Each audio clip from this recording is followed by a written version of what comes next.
Good afternoon, everybody. It is Steve Lookner with Agenda Free TV, or good evening in the UK. We are here to bring you live coverage of the UK election results, and polls are closing in an hour and 48 minutes, and then we'll get the big exit poll result from the UK. We are not going to stay on the air all night covering this. The idea of this stream is to talk about the election and get the exit poll results and talk about the exit poll results. But after the exit poll results come out, it takes hours and hours and hours for all the other results to come in. So I'm not going to sit on the air for all of that. I mean, if there's big news, I can come back on the air and do another stream. But I figured it'd be better to be on the air when the exit poll is normally pretty accurate there. So we're gonna come on the air for that. We're gonna be on the air for that. And we'll be able to take your comments about it both before and after it. So that's what we're gonna do. That's what we're gonna do.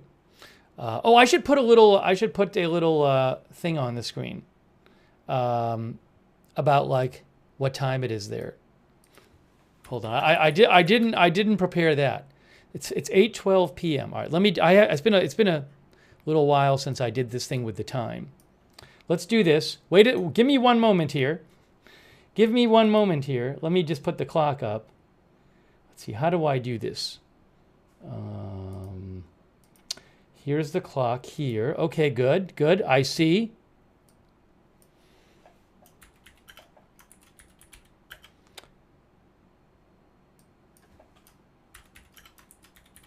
Good. And I just need to do this.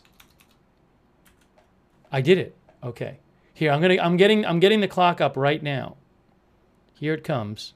Here it comes. Are you ready for this? If I do this right. There it is. Oh, okay, great. I'm going to put it up. I'll put it up. Oops, I don't want to move that. You stay there. I'll make this a little. There we go. There we go. I wore my colors that are kind of like the colors of the UK flag today. But it's also July 4th, so it's kind of like that too. Okay, there we go. There we go. All right, so that's done. Let me just fix something real quick here. I need to just do this. Put that there. That. Oops, I forgot to do something here. Let me do one more thing here. Getting everything set up. It's the one thing I forgot to do before the broadcast is this. All right, I think we're good to go. I think we're good to go. Do one last thing here. There we go. Okay. All right. Oh, I'm sorry. I have the right thing. You're right. So the polls close in 1 hour and 44 minutes and 47 seconds, which is 10 p.m. UK time. And at 10 p.m., they have this well-known exit poll that several of their broadcasters, several of their major news outlets organized this exit poll. And the exit poll is seen as quite reliable. So it's a really big deal when the exit poll comes out and predicts how many seats each party will have. But basic idea is what's expected to happen, which is the Conservatives, also known as the Tories, who have been in power, for 14 years now? Is that what it is? They are expected to take a big defeat.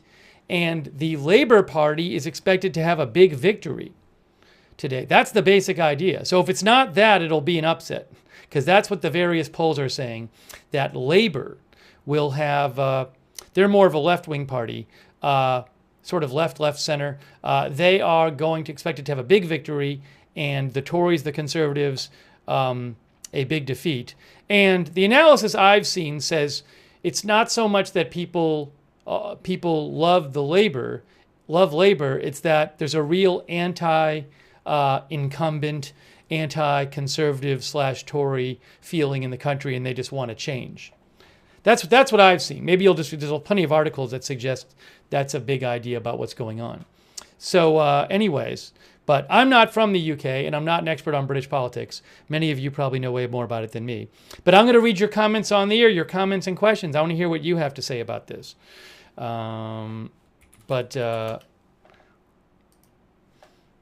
Yes, the Conservatives have been in power for 14 years.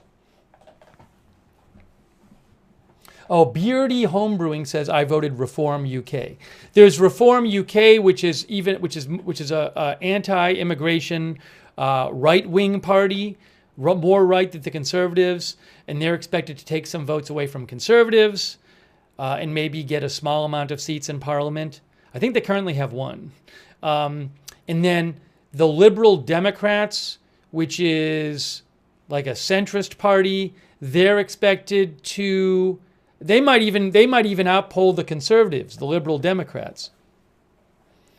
I'll tell you. So there's 650 seats in the House of Commons, and just to give you a sense of a poll, so The Economist, they predicted that of the 650 seats, you need 326 for a majority. The Economist predicted that Labour would win 427 seats. Conservative would win 112 seats. Reform would get 3 seats. Liberal Democrat, 50 seats. SNP, is that Scottish National Party, 20 seats and other 5 seats. That's what The Economist predicts. All right, I want to read some comments from you guys. But we're bringing you live coverage. We'll see what the exit poll says in an hour and 41 minutes. I want to hear from you. I want to hear from you. Enough of me talking. And let me thank our moderators for being here. We got Ruth Krafasi is moderating. Thank you, Ruth.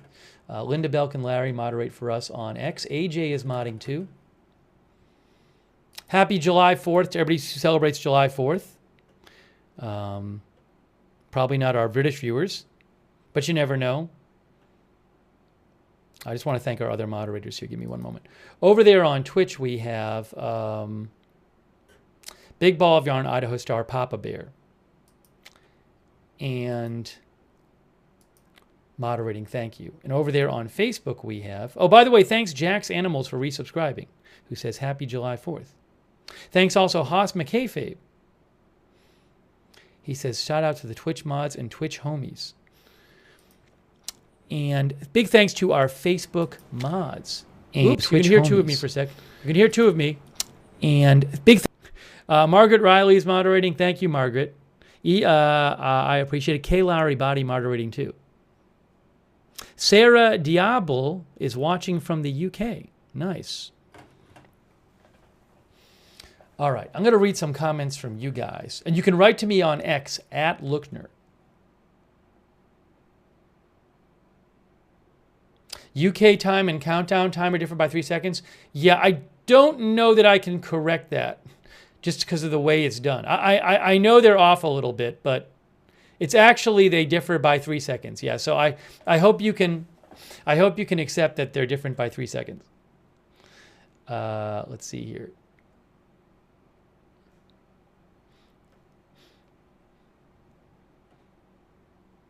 There's one thing I might be able to do, but I don't know that it'll actually do anything. I don't think it will. Let's try this real quick. Try refreshing something. I don't think this is going to help. I don't think it's going to help. No, it's the same. It's still off by 3 seconds, so you'll have to deal with it. Let's see. Kevin Graham says, if you don't vote, then you can't complain when things go wrong. Paul Wildigo says, I voted Reform. The Conservatives have destroyed the UK. If Labour wins, England will fall under Labour. So we need Reform to win. Paul Wildigo wants Reform UK to win. London Miss says Labour will win. Is Reform Party similar to U.S. Republican? Reform Party, I think, in the U.S. would be seen as like as kind of the far right wing, a kind of a far right wing of the Republican Party. They're more right wing than conservatives are.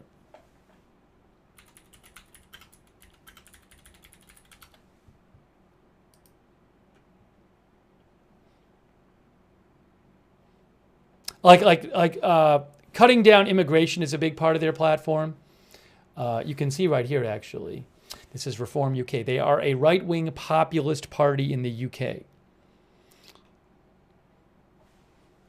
So maybe they would be like a certain branch of Republicans in the US. I mean, in the US, you basically have the two political parties, the two big ones. So you have a few more parties in the UK than in the US expected to get some significant number of votes.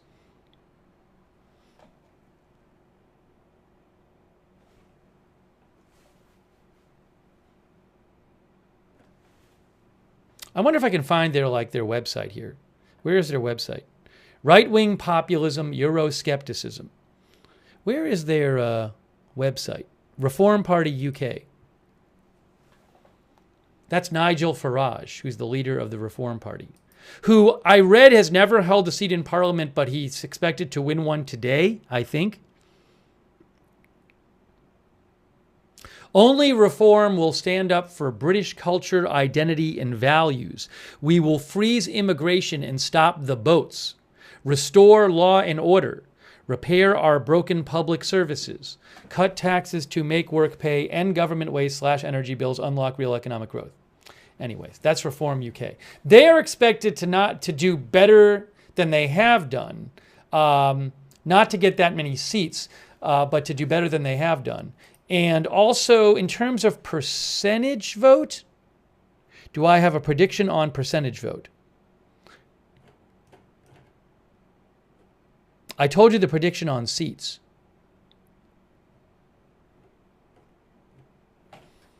I'll give you a percentage vote prediction. But here's the thing.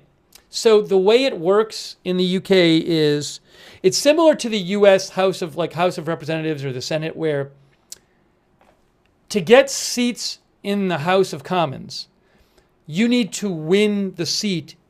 It's 650 seats, and people in a certain area vote for a seat. So it doesn't matter how many percent you get overall of the vote. What matters is that you win in individual seats. So whoever gets the most votes in a particular place wins that seat. So, a party could get 20% of the overall vote in the UK and get no seats because they might get 20% in every single location, but that's never enough to win a seat. So, Reform is probably going to have more percentage of a vote than it has percentage of seats, is what I'm trying to say here. But the one thing I want to give you is like a percentage prediction of the vote. Because I already gave you one.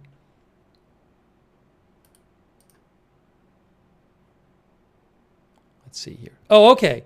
So the Economist says, I have a prediction from them. The Economist says that they predict that in terms of percentage of the vote, Labour will get 39%, Conservative will get 20%, Reform will get 17%. Reform could get more than Conservative. Lib Dem 12, Green 6, other 6.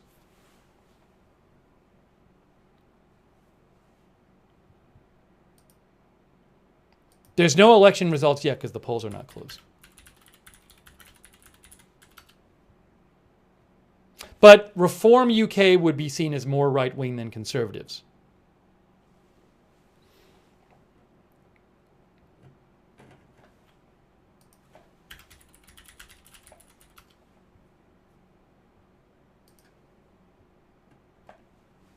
General elections. July 4th. Let me go back to our lovely shot there. Hey, thanks, Janet Burnett, for the gift memberships. I appreciate it, Janet Burnett. Thank you. But the basic idea to keep in mind is Labor is supposed to win today after not being in power for 14 years. And, something else I'll put up on the screen for you is this. This is what happened in the last election. The last general election was 2019. Where is it here? Where is it here? Sorry, I'm behind on reading comments, I know. I know.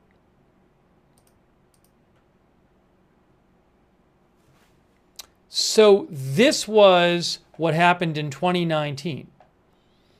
In 2019, Conservatives got 365 seats. Labor got 202. SNP 48, Lib Dem 11, DUP 8, Sinn Féin 7. I think Reform UK got 1. But do they list it down here at all? Anyways, that aside, so today, Labor is supposed to get, let me double check this. According to The Economist, they think Labor's going to get 427 in Conservative 112. Okay? So Economist predicts that Labor will get 427 and Conservatives will drop from 365 to 112, which is a very big drop, obviously. Wondering World says you should look at Conservatives' historical lows because that is the important figure. Isn't it true that they could get a historical low? I'll have to look this up. I'll have to look it up. Hold on. Oh, what's this? What's this? It's a polling place. Hey, it's a polling place via Reuters. Look at this, guys. It's a polling place. They just voted. The polls stay open till 10 p.m. there.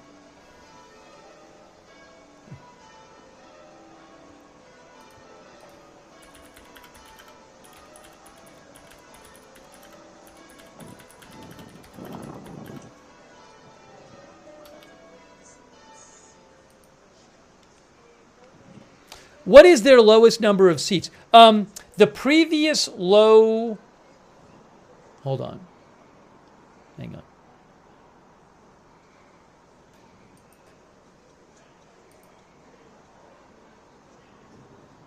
I don't know what the previous low of number of seats is for the Conservatives. Somebody can send me that if they have it.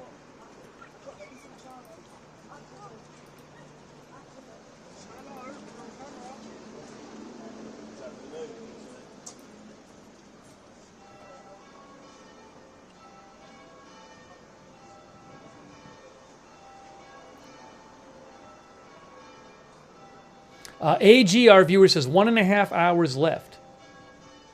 You know what's very interesting in the UK? If a different party wins, so the Prime Minister, they don't vote on the Prime Minister. You get to be Prime Minister if your party controls the House of Commons. So Rishi Sunak is the current Prime Minister because the Conservatives control the House of Commons. But it's expected that Keir Starmer, the leader of the Labour Party, will become Prime Minister after the election because Labour is expected to win. But there's no 2-month period. You know, in the US, the inauguration, it's in January, right? Am I remembering this right? So there's a couple months after the election. If a new president wins in the US, there's still a couple months before the new president takes over. But if Labor wins this election, then tomorrow, Keir Starmer will move into 10 Downing Street and be the new Prime Minister. It just happens just like that, which is interesting. Hornet believes the Conservatives' record low was 160 seats in 1906. Is that true? Sorry? Someone that doesn't want to be on camera? No, it's fine. I'm not filming them. Okay. Yeah. But they're just coming out. Yeah. No, it's fine. I'm not filming them. You're not going to film them? No. So what are you filming then? I'm actually just setting up. I'm going to start filming in... I'll tell you now.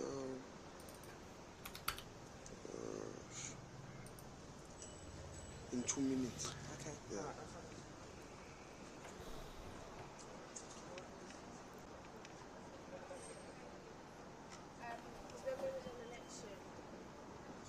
This is a Reuters camera, by the way. It's a Reuters camera.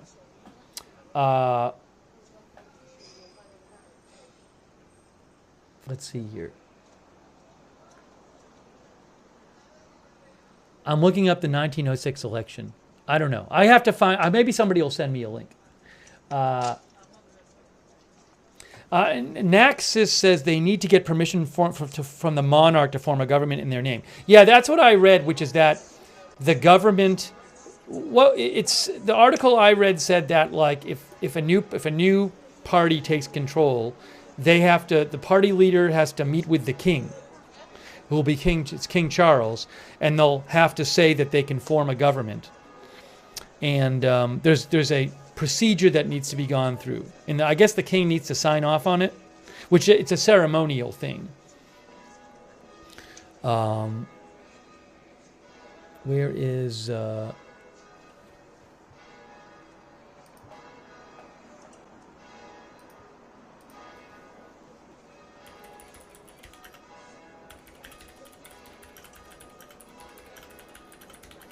Julie Barclay says, yes, happens in a day.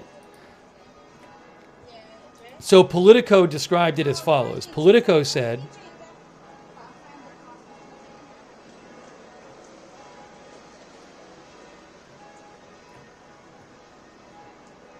hold on, is it Politico that said it?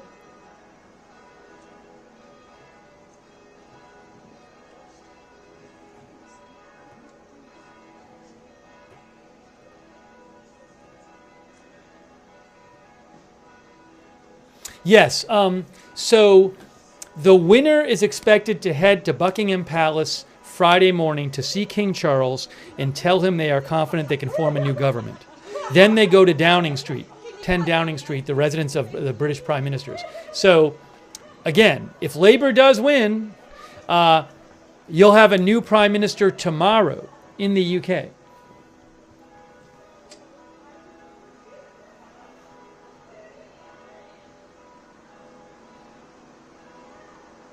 I think I might have a shot of 10 Downing Street, too. I do. Do you want to see 10 Downing Street? I have that as well. Hang on a moment here.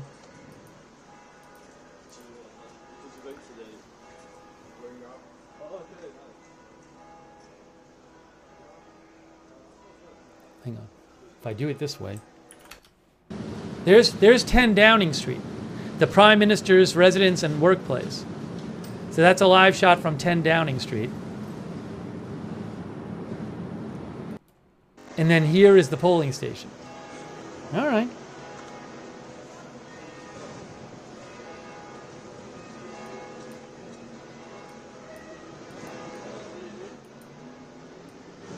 Turn that down a little bit.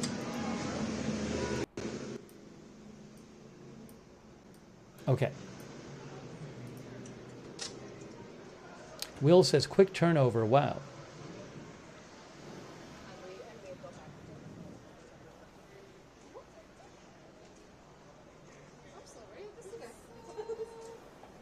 Araxia says Reform UK is Farage.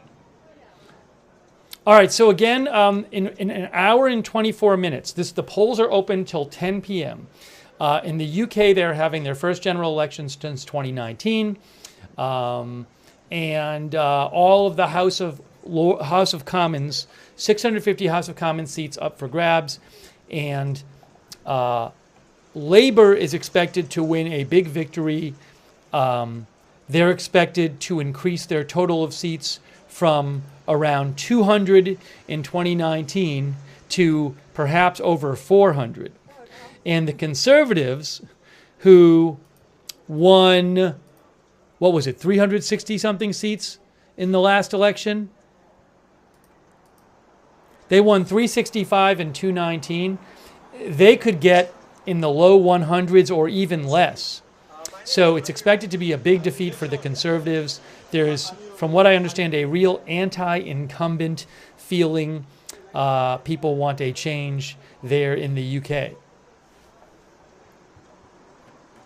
So, and at 10 p.m. when the polls close, they release this well-known exit poll that has a very good record that several of the news outlets there pay for.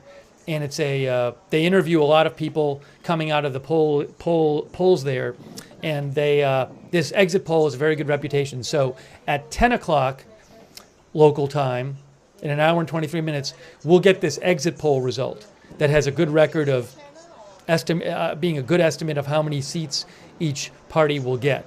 And it actually takes a number of hours. I believe that a lot of the results come out, I was reading some articles on this, but a lot of the actual seat results will come out in the UK, I think between like 3 and 6 a.m., 3 to 5 a.m., according to The Guardian. So we're not going to stay on the air for 7 hours and do all that. My lack of British knowledge would not produce an interesting stream for you. So what we're basically going to do here is talk about the election. We're going to cover that initial exit poll and get your reactions and everything. But we're not going to do the 10 hours, wait for every seat. If there's some big news, I can always do another stream after. So I apologize in advance for not doing the 11 or 12 hour stream on the British election where we wait for every seat to be decided. Yeah, Gary Stoven says you can do it. It's not happening today.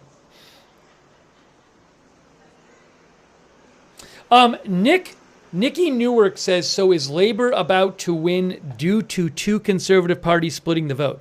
So right now, it's an interesting question. From what I've read, Reform UK, which is more right-wing than Labour, than Conservatives, they are going to take a bunch of votes away from the Tories, and they're definitely going to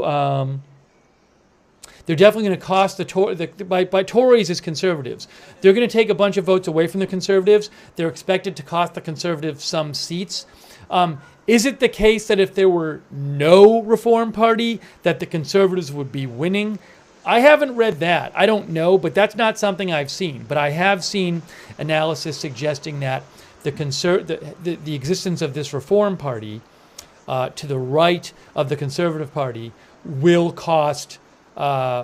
certainly cost votes for the Conservatives and could cost them some seats, because maybe there's a seat where 10-15% of people vote for Reform, and if those people voted for Conservative would have the most votes in that area. The current prediction from The Economist in terms of percentages is they believe that Reform will get 17%, Conservative 20%, and Labour 39%. But remember, it's each. I don't know nearly enough. I don't know how the individual seat votes normally are. It's not it's different than Israel. In Israel, everybody goes to vote, and you pick a party. And basically, they divide the parliament seats up in Israel, the Knesset, I think it is, by what percentage of the overall vote the parties get, if I remember this right.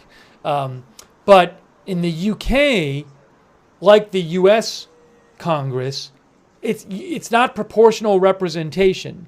To get a seat, you need to win that seat. Whoever gets the most votes in a particular area gets that seat. So it doesn't matter how many percentage of the vote your party gets overall.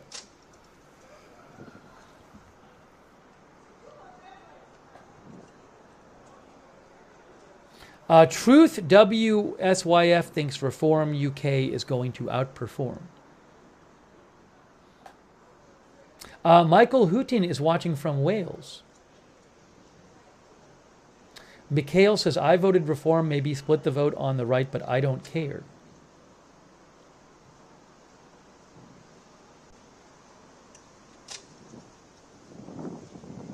Yeah, so to know how many seats Reform vote might cost Conservatives, you'd have to go over the individual seats and what the vote is in each of those seats.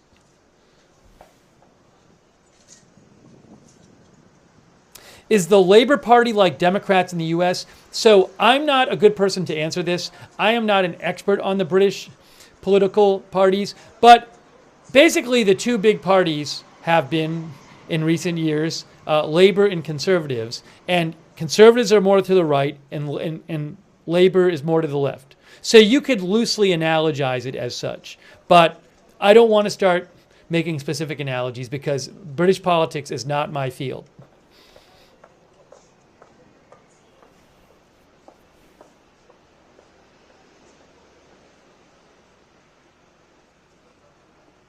Kaltenberg says, I'd look at it like this. Tory is financially conservative party. Reform is culturally conservative. Wondering World says, in the UK, we have a law that stops our TV stations from talking about polls and parties until the polls close.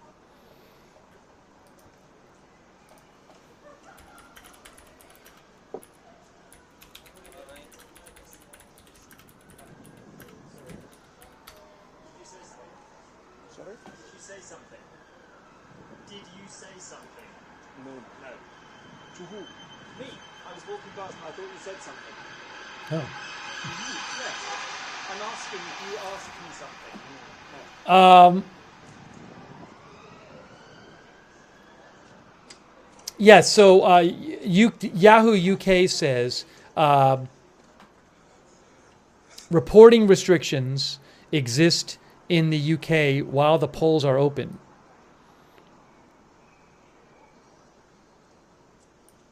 The Representation of the People Act is supposed to limit discussion of how people are voting on the day, which might in turn affect how other people vote. So you can't report it all on like the voting results or polling suggestions about how the poll results are before the polls close.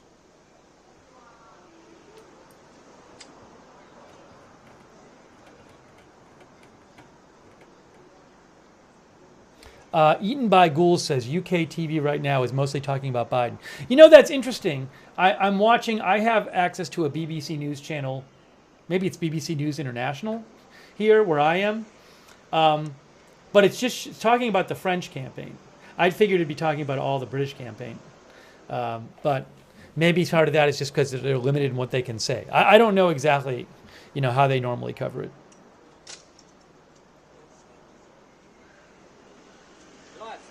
Bite-sized video says, I'm voting reform in about 10 minutes' time.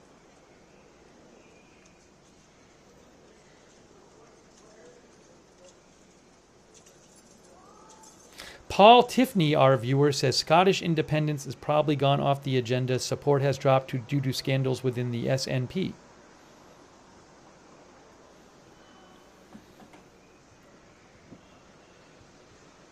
Our viewer, Torin Pocock from the UK says, we all know it's going to be a Labour government. The interesting part will be how many seats Reform get, looking at about 17% vote share in about 7 seats. That's what Torin thinks.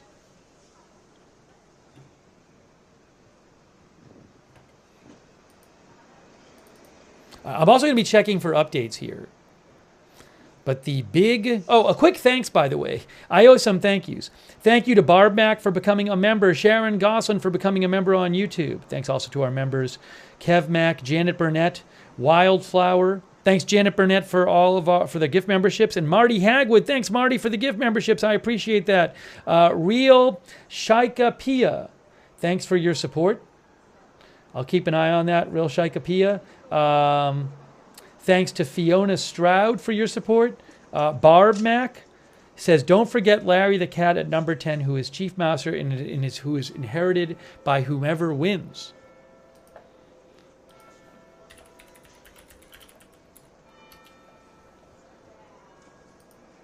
Larry the Cat, right here. A British domestic tabby cat who has served as Chief Master to the Cabinet Office at 10 Downing Street since 2011. He is cared for by Downing Street staff and is not the personal property of the Prime Minister. There you go. That's from Wikipedia. Thanks, Barb Mack. Thanks to Patty Takes Photos, who says the voting system in the UK is called First Past the Post.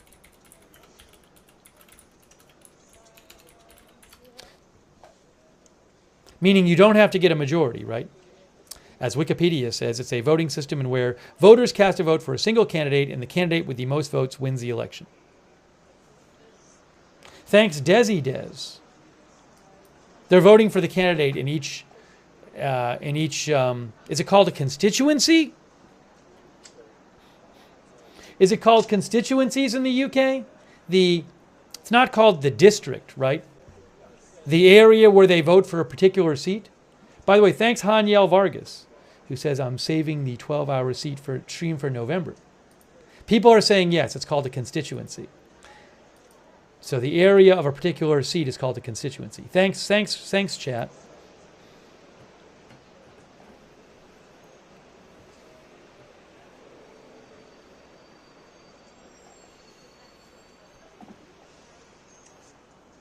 ZZ Fly says in Canada we call it a riding.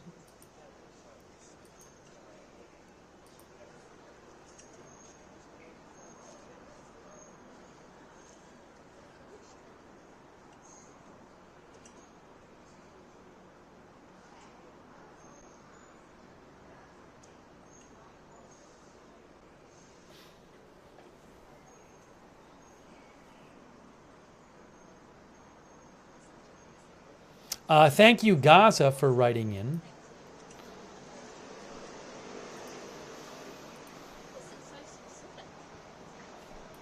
Yeah, Gaza talked about the restrictions on reporting stuff. So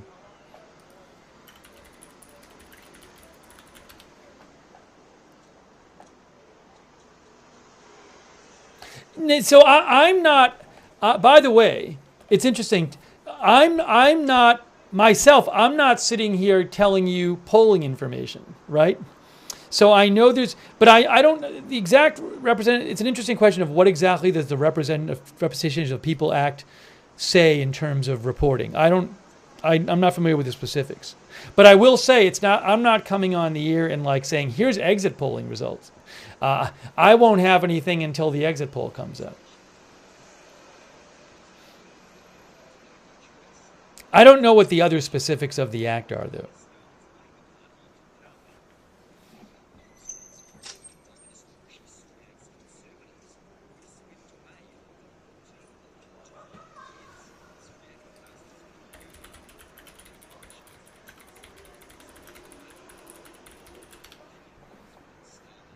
I was trying to find an article on it.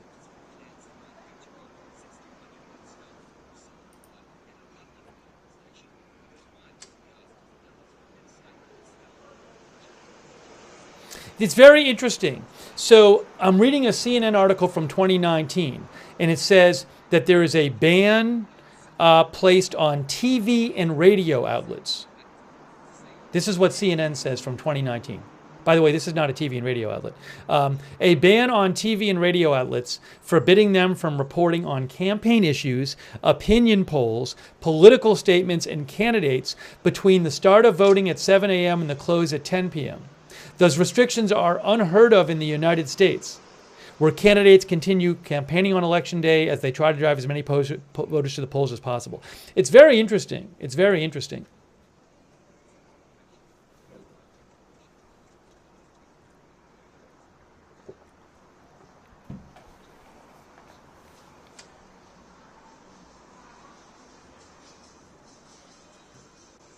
Well, I'm not going to give any poll numbers, I'll tell you that. I will do that. And I'm not going to I won't show anything about any kind of candidates campaigning today.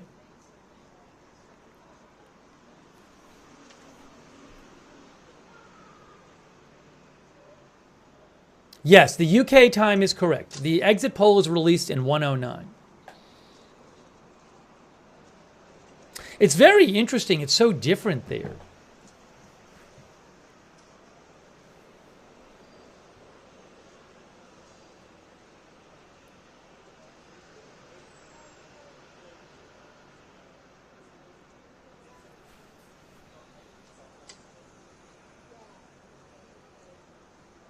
Daniel Hunt says, gives people space to make their own decisions.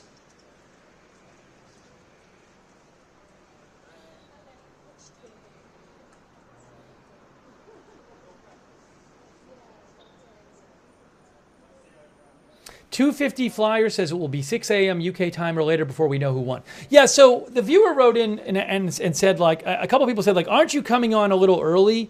So just to, again, clarify what we're doing here.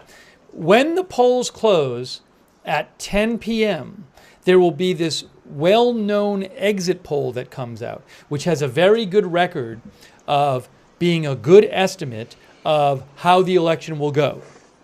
And then after that, it takes hours and hours to get the results from the individual seats. My understanding is that a lot of the seat results come in between 3 and 5 a.m. I am not staying on the air. I am not staying on the air to cover all the individual seats. Okay? So you can find other coverage for that. I would not be good at that anyway. So this coverage is to talk to you guys about it, to get your feedback, to see live what happens with the exit poll, and to get your comments on that. Okay?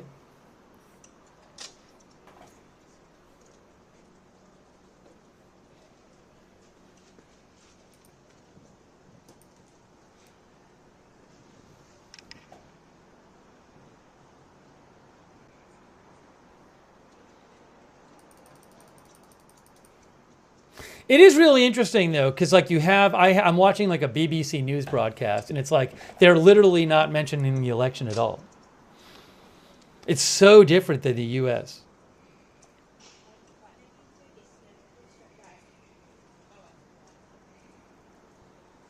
All right, give me one moment here.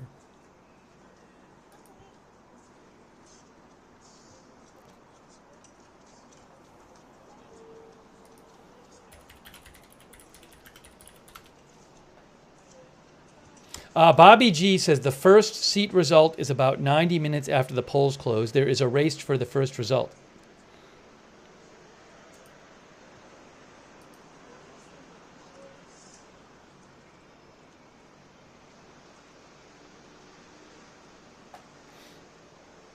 So I know like Daily Mail is doing a live stream where they talk about the election. Maybe it's Daily Mail US. No, I don't know.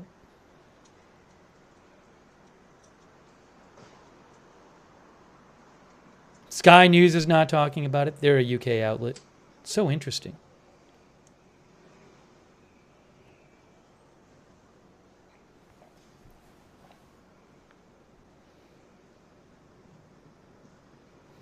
What are some of the issues people have cared about?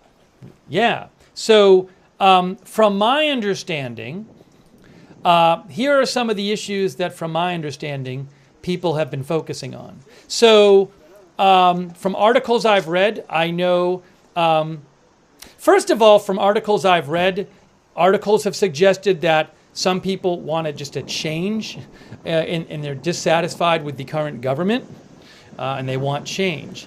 Also, I know immigration is a concern for some voters, the amount of immigration, whether to restrict it or not. There's a concern over public services. I guess there's a problem with wait times with the National Health Service, the National Health Care Program there that I've read about in different articles. There's concern about the economy and a lack of growth in the economy. Rick Hoppy says the NHS is big. Johnny P., our viewer, says 1 immigration, 2 defense, 3 economy, 4 NHS. So these are just, different issues that I have heard people care about. I'll look at a couple articles and tell you what they say too.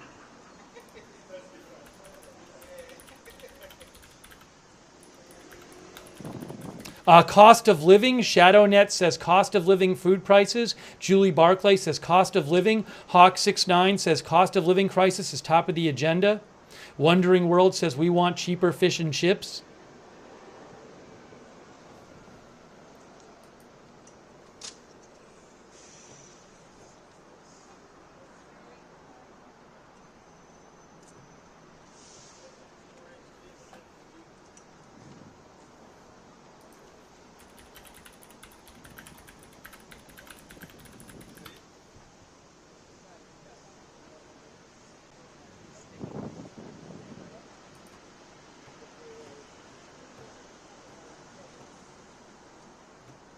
In an article that the Associated Press posted, they said the economy is a big issue. They say Britain has struggled with high inflation and slow economic growth. They say Associated Press said immigration is a big issue. Thousands of asylum seekers and economic migrants have crossed the English Channel in flimsy boats in recent years, triggering criticism that the government has lost control of Britain's borders. Healthcare. Britain's National Health Service, which provides free healthcare to everyone, is plagued with long waiting lists for everything from dental care to cancer treatment. The environment they talk about, like what to do, for example, about climate change.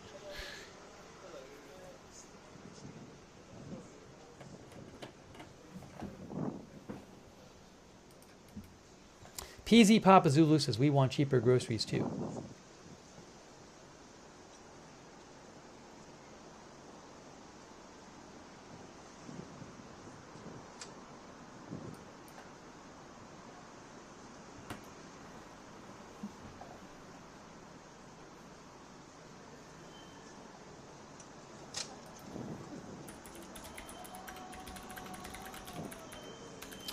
Red Squirrel says, I would say the two biggest topics in UK is cost of living and immigration.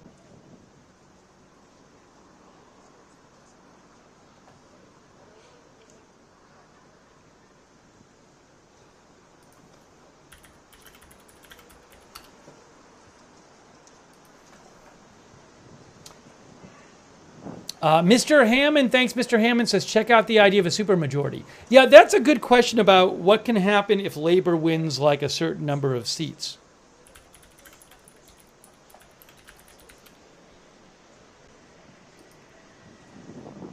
So,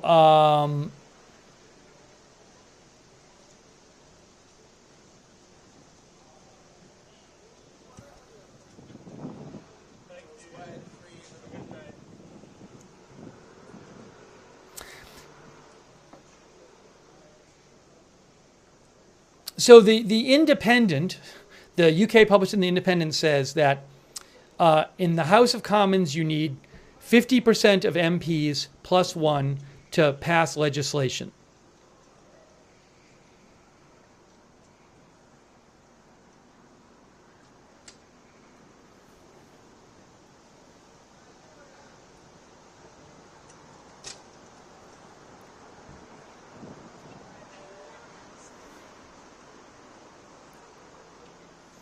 And they say it's not like in the U.S. where, like in the Senate in the U.S., you actually need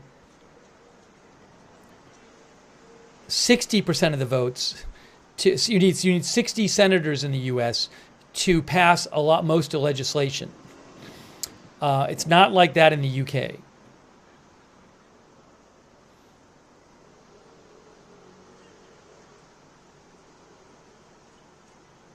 And also there's other certain things like in the U.S., like removing an impeached president, where you need more than a majority. They did say in this article in the Independent that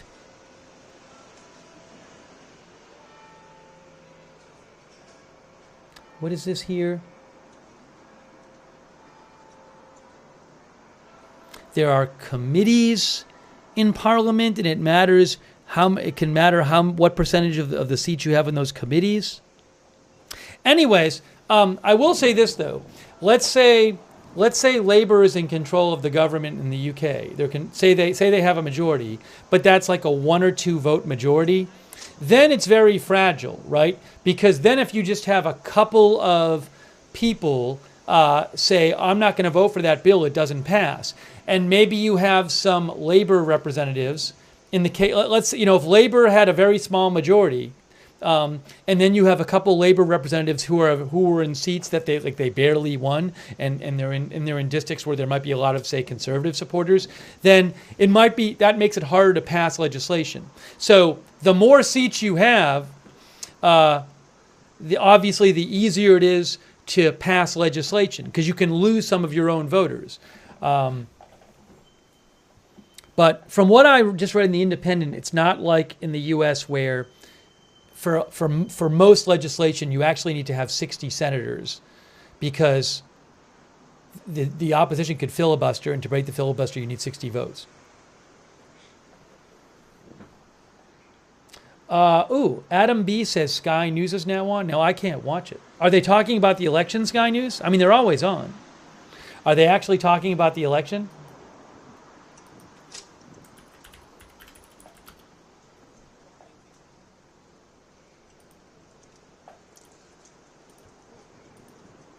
Yes, Sky News has election coverage. So they are talking about the election. It's not that they're not doing election coverage.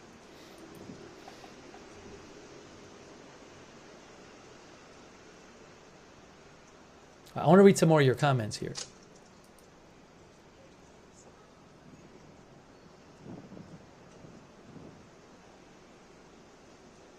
Yes, Gaza, our viewer, says there's always a bit of a race to be the first constituency to announce their result of their seat.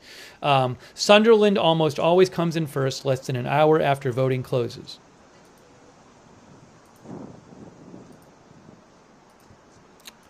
Let's see. Oh, and then a viewer, David Campbell, sent me something where about like predicted number of seats. In the UK at a betting site. Let me see if I can look up a betting site and see what they say. That's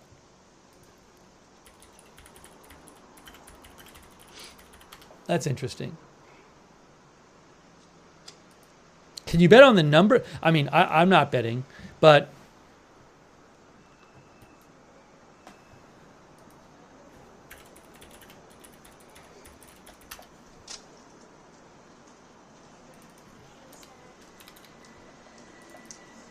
Sky Bet, said one of our viewers. British politics betting odds.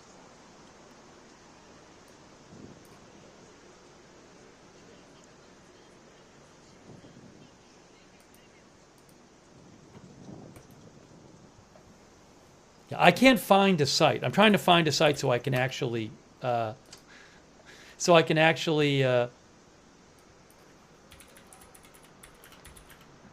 get the over-under.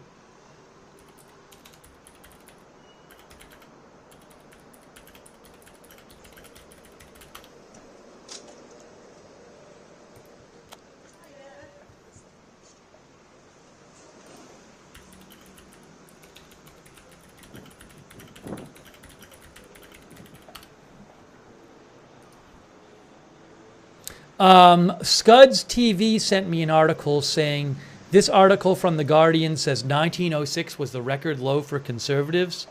1906 had the lowest number of seats in their history, the conservatives then, according to The Guardian.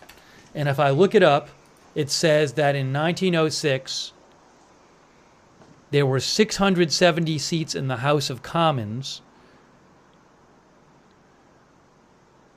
and they won 156 of them. And they definitely might get less than that this time. Did Rishi Sunak call these elections? Yes. The Prime Minister has to call elections. At most, there are 5 years between elections, I believe. But he called these a bit early. It was actually surprising to a lot of people that he called them at this point. But I think they had to take place by, what, December? Yeah, December. The last election was December 12th, 2019. In the last election, turnout was 67.3%.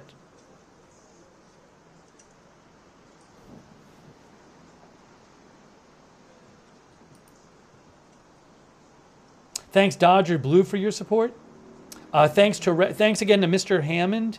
Thanks, Red Squirrel 82.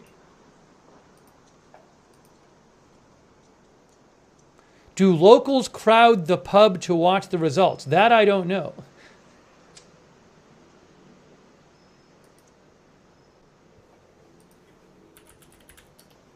By the way, David Campbell said, all right, so David Campbell, our viewer, He said he went to Bet365. I think he's in the UK. According to our viewer, David Campbell, the over-under for Labour is 438.5. The over-under for Conservatives is 99.5. The over-under for Liberal Democrats is 56.5, and the over-under for SNP is 21.5, and the over-under for Reform is 3.5. Over-under is like if you go to a betting site or you go to a casino or whatever where they take bets, the over-under is you can either bet, I think it's going to be over this number or under this number. So again, according to our viewer, I mean, this sounds roughly right to me. I don't think he made it up. But David Campbell says on Bet365, he's seeing the over-under on Labour seats as 438.5 and the over-under on Conservative seats as 99.5. And I'm assuming, basically, from my understanding of betting sites, that they basically are, those numbers just adjust based on the amount of money coming in. So if more money starts coming in on over, then that number will go up, and vice versa. But that's not, the numbers I just read you are similar numbers to, maybe a little, I read you an Economist poll earlier, which had a bit lower number for Labour, but not really that far off.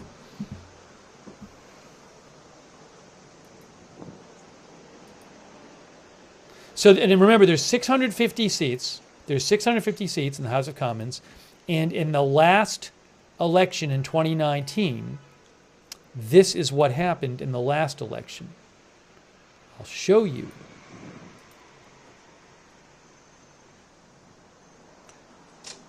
Where is it here? I have it here somewhere. I have too many things open.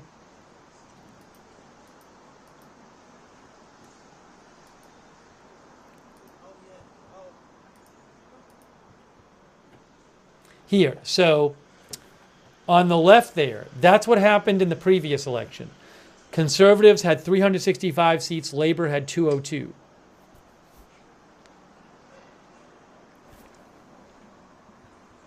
Did Reform UK have 1 seat in the 2019 election? Do I have that right? But it's supposed to be very different today. And also, turnout in the last election was 67.3%. These are previous turnouts. So in the last 4 elections, look at the turnout. 65.1, 66.2, 68.8, 67.3. People are saying no. Reform UK wasn't called Reform UK in the last one? No, they won their seat in a by-election, says Craig Brain Impact. So they didn't win any seats. Okay, so some of our viewers are saying that Reform got a seat in an election after this election.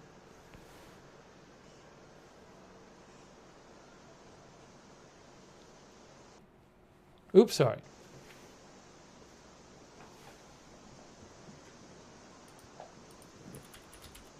Sorry, I'm certainly not an expert on British politics. Reform UK, oh, okay. Well, Reform UK was founded in, Wikipedia says Reform UK was founded in November 2018, advocating a no-deal Brexit. It did not win any seats in the 2019 UK general election. It was founded as the Brexit Party in November 2018. Then it was renamed Reform UK in 2021 January. It advocated against further COVID lockdowns in 2021. Yes, it has 1 seat in the House of Commons currently.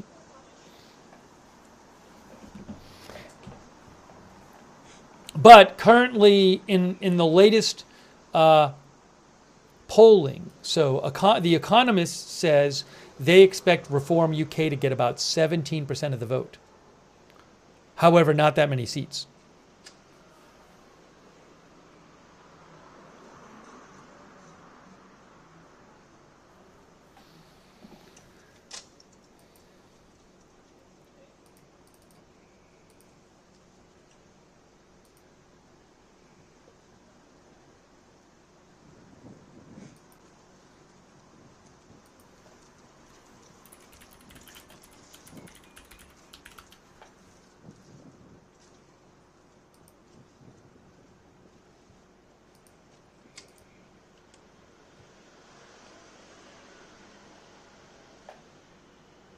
We have had some voters say they vote for Labor. We have had some voters say they voted for Reform. We have all kinds of, we have some different people from the UK here, so I appreciate you watching.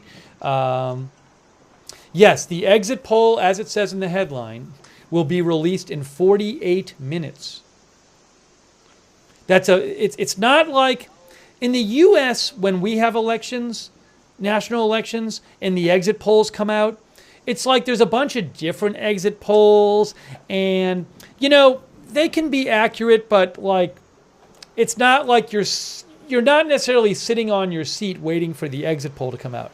But in the UK, there's this one well-known exit poll which a number of the media outlets there pay for, and it is seen as pretty reliable, and it's a big deal when it comes out, and it comes out right when the polls close in 47 minutes.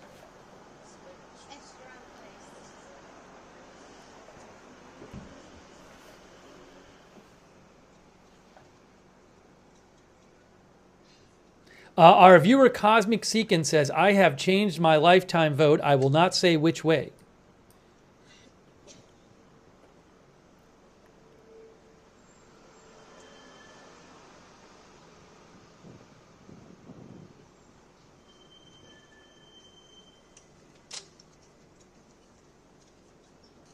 It's fine, you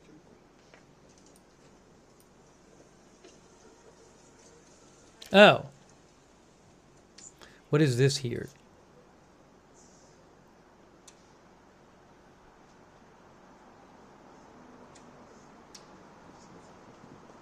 Stephen Christian can point out that the prime minister can be booted by the party, which has happened. I mean, the UK in recent years has gone through several prime ministers, but has not had a general election since 2019.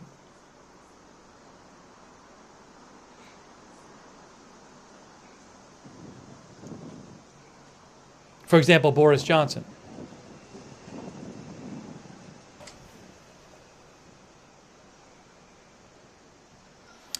What is this? So this was sent to me by our viewer, Stephen Christian. He said, here's what a ballot looks like. This is from 2015.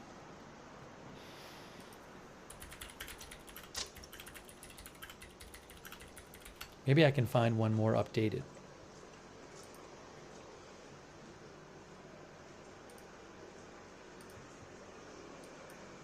Oh, okay. No, I see. So this is from a government site.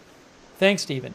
This says, how to vote, Gravesham Borough Council, UK. This is an example they put on their site of a paper ballot. And it says, election of the Member of Parliament for the blank constituency. Vote for only one candidate by putting a cross in the box next to your choice. This is not a real ballot. It's just a sample to show you what it looks like. That's helpful. Thank you. Oopsie. Hold on.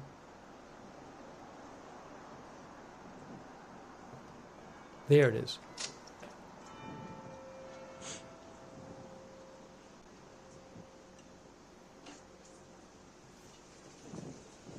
Darko says, can you do a chat poll? So, thanks, Darko. I think I'm going to avoid doing like a who do you think will win, because I'm trying to stick to the spirit of those. In the UK, their broadcasters are not supposed to talk about like exit polling before the polls close. So I'm going to try to do that kind of thing, I'm certainly not going to post any exit polls, but I think I'm going to avoid doing any kind of like, who do you think will win? Why do that? Look, I have told you, and I am reporting. It's not news to anyone that the recent polling has suggested it's going to be a big win for Labor. That's not polling from today. That's not exit polling. There's a million news articles on it. As I told you, there's betting lines on it. The Economist said they think that Labor is going to get 427 seats and the Conservatives are going to get 112 seats, which would be a historical low for the Conservatives, I believe. You need 326 from a majority. They believe Reform's going to get 3 seats, but they could get up to 100 seats, 101 seats. So the Economist in their poll, they give like a range, but their prediction is 427 for the Labor, 112 for Conservative, Reform 3, Lib Dem 50, SNP 20, other 5. That's not from today. That's just their predictions based on, I'm just looking at an article they put out. So that's not saying how people have voted today. I have no idea how people will vote today. But you can find polls out like that.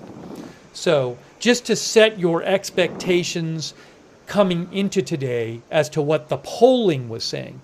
But I know nothing about how people have actually been voting today. It's not very secretive information what the polls have been suggesting a big Labor victory today. That's not secret information. Drew City thinks it's pretty obvious, I guess from the polling we've been seeing before today, that the Labor would win first place. It's just a numbers game. But you never know. You never know.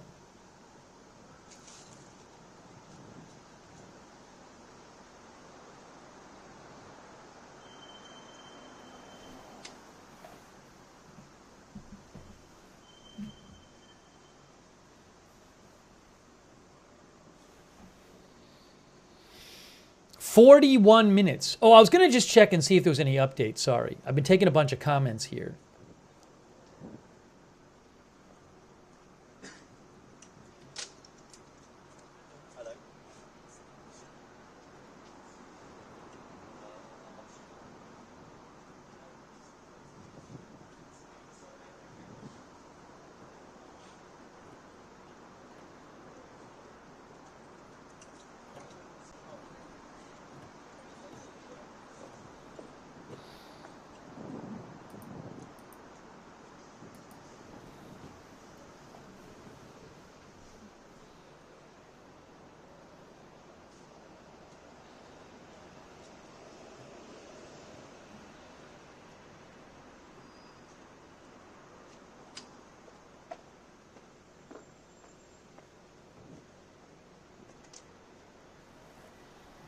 All right, give me a shout at Lookner on X. I know we have some UK viewers, some non-UK viewers.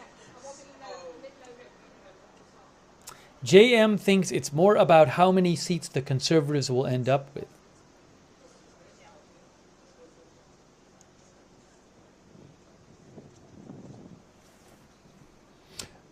Mr. Hammond thinks tactical voting is going to play a big part in the outcome tonight.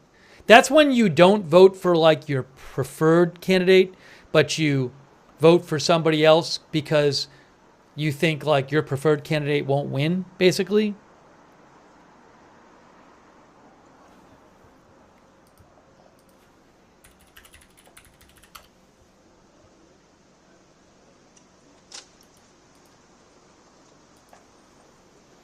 The Wall Street Journal today reported that Britain is set for a seismic shift in its political landscape as voters look set to elect the opposition Labour Party with a huge majority, putting a center-left government into Downing Street for the first time in 14 years. Again, they're not reporting on exit polling. They're saying that that's how it's been looking coming into today.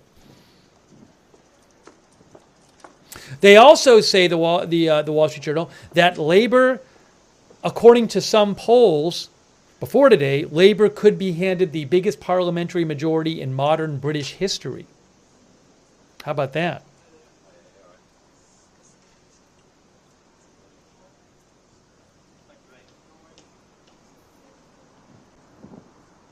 And they say that some voters are looking for fresh leadership, says the Wall Street Journal, after a tumultuous period of Conservative Party rule that included Britain's departure from the European Union, political infighting and scandal that saw 4 prime ministers in 5 years, the pandemic, war in Ukraine, and a cost of living crisis.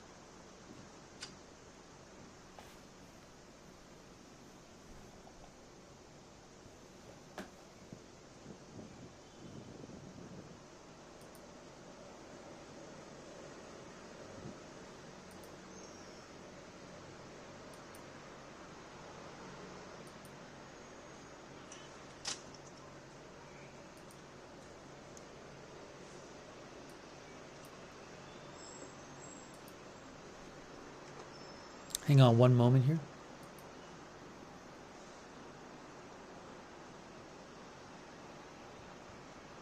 Oh, I might have some more video to show you. Hold on. One moment. One moment, please. What do I have here? Let's see. UK votes. UK votes. Ooh. I think I'm going to have a video of exit poll results projected onto the side of BBC Broadcasting House. That sounds interesting.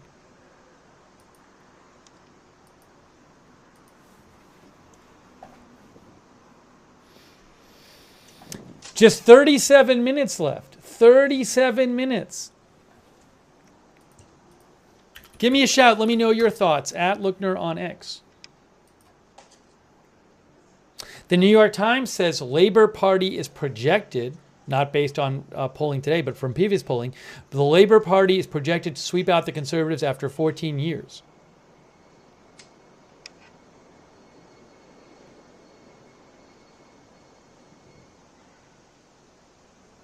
The New York Times says Labor's central sales pitch is that it can turbocharge the economy and generate enough extra revenue from taxes to avoid deep cuts in public services, tax increases, or greater borrowing.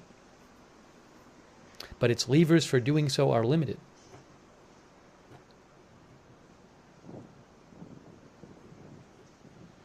Again, some of the big issues coming into the election, cost of living and economic growth. Immigration is a big issue.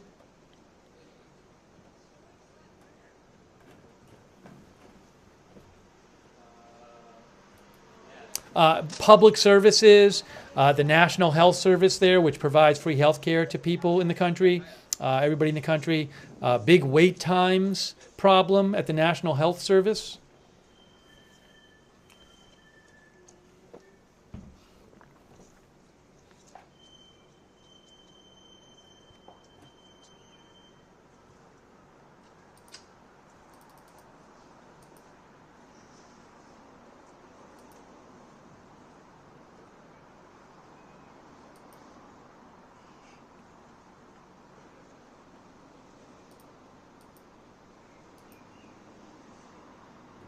Hang on a second here. Hang on one moment.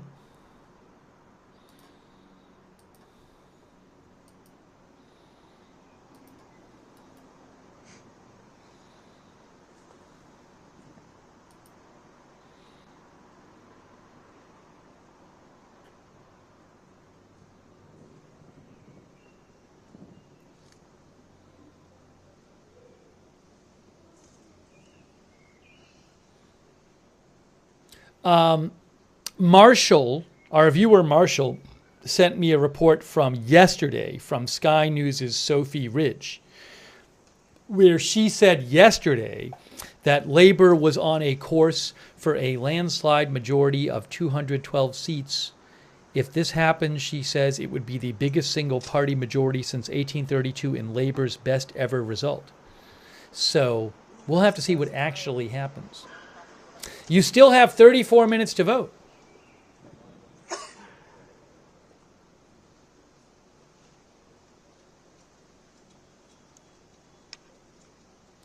Stephen Christian says strategic voting is a case where you vote in the first past the post system in your riding. I guess riding is in Canada. I think it's a constituency in the UK for the most likely candidate to defeat the party you don't want to win.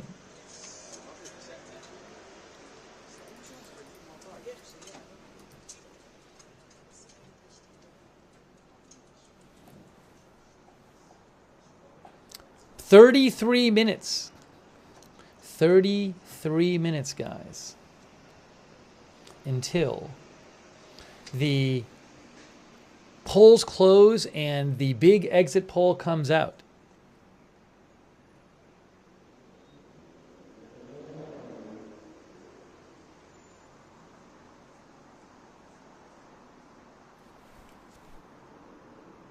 Mr. Anderson says, first time I've seen a bouncer at a polling station. Are they expecting trouble? I don't know. Maybe this is the way they do it in the UK. I've never voted in the UK, so I don't know if they normally have somebody maybe they want to just make sure nobody messes with what's going on there. Might be standard. So I don't know. I don't know how they normally do it there. Maybe some of our UK voters can speak to that. Right. Mook says not a bouncer. Yeah. Again, I didn't. It just seems like it's a poll worker or something. I don't know if they normally have somebody at the door. I've certainly in the U.S. been to polling stations where they had somebody at the door talking to people as they come in.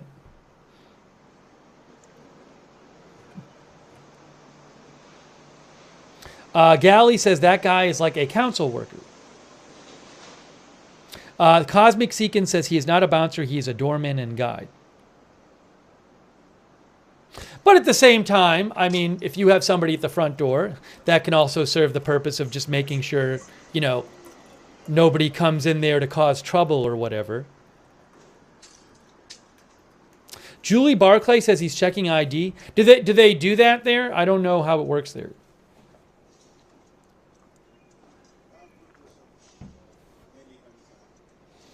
Tom Stab says typically based, they are community council worker lending his help for free. Yeah, I think the viewer, when they said bouncer, were kind of just using it in a loose way.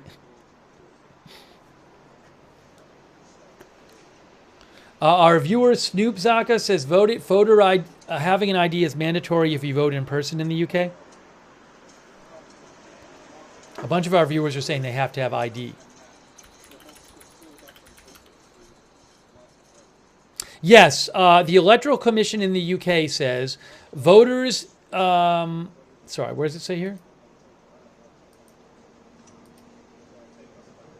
Why is it telling me about overseas ID?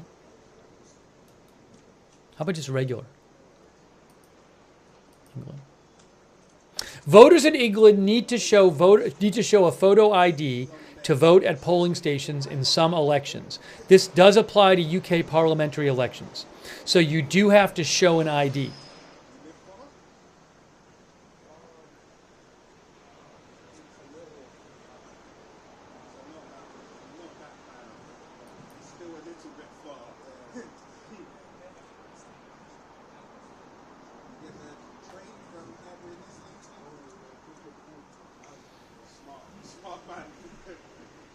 I didn't say this guy was checking ID.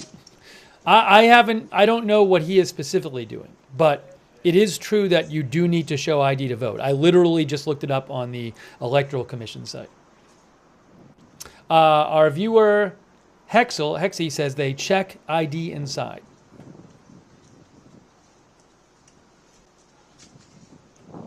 Hey, thanks Kerry Poteet for your support. I really appreciate that. Kerry Poteet, thank you. Hoping to get some more video for you soon. When I do, I will show it.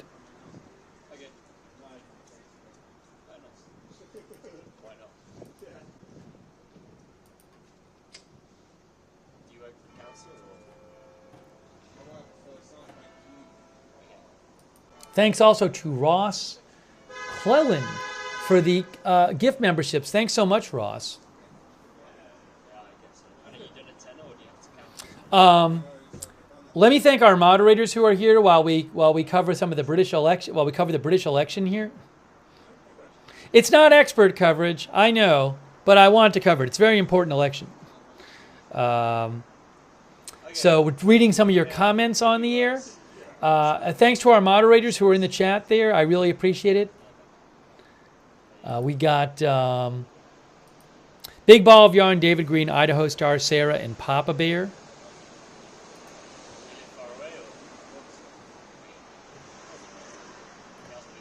Kay Lowry Body. Christina Neal, thank you. Margaret Riley.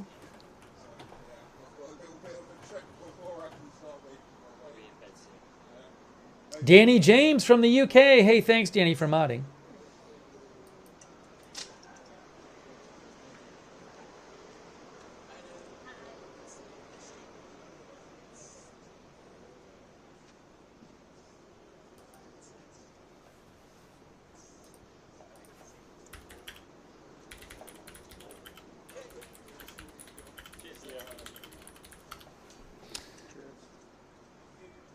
Personal Munchie says, is anyone expecting an upset or shakeup here? Well, the polling suggests there's going to be a huge shakeup, and that the conservatives who've been running the government for 14 years are supposed to get way fewer seats.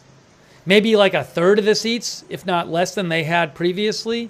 And Labor is supposed to get an enormous amount of seats.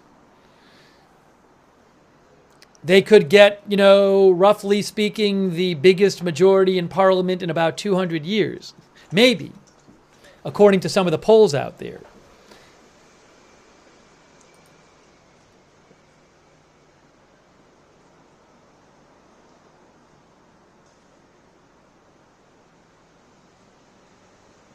BBC reports that recently the Prime Minister, Conservative Rishi Sunak, has been warning voters against allowing Labour to have a huge majority.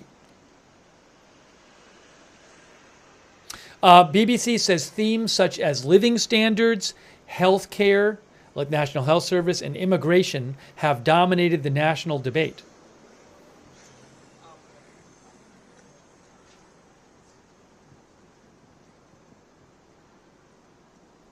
They also, BBC also says, so Reform UK is this party that is anticipated to take a bunch of votes, a relatively new party, but it is led by Nigel Farage, but it is anticipated that it will take a bunch of votes away from the Conservatives. And BBC says immigration is at the heart of some of the key pledges of Reform UK, which says it would freeze non-essential migration. Although it has just one member of parliament currently, the party has been polling in third place. The Economist thinks it will get like a small handful of seats, but about 17% of the vote. Reform is a successor to the Brexit Party, which fought for a hard withdrawal of UK from the European Union.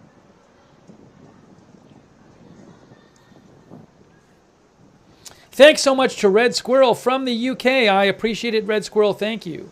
Really nice of you.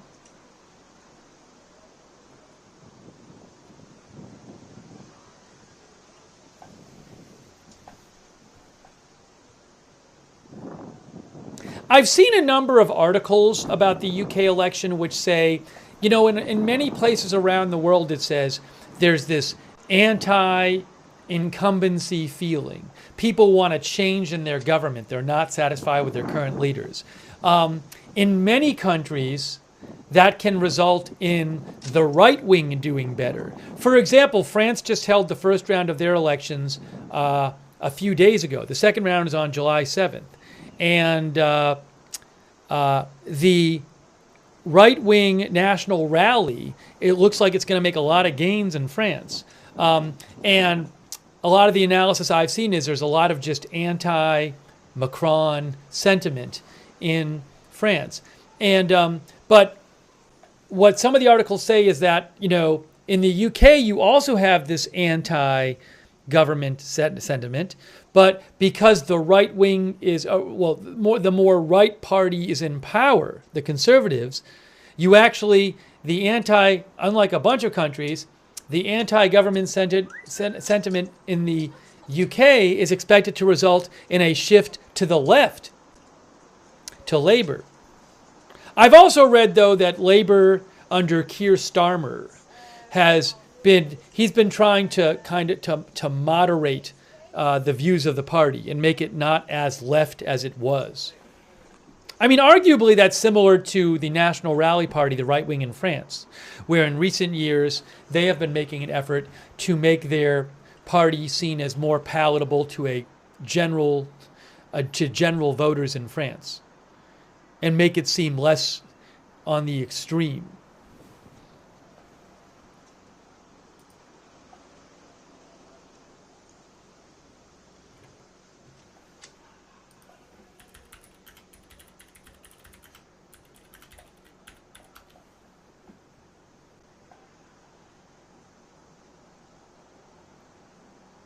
Thanks, Anna from the UK.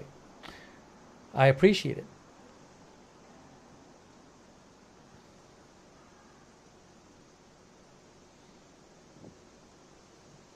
Andy Finley thinks that Farage is like a... Did you mean British? You said wish version of Trump? Maybe British version of Trump? Is that what you mean?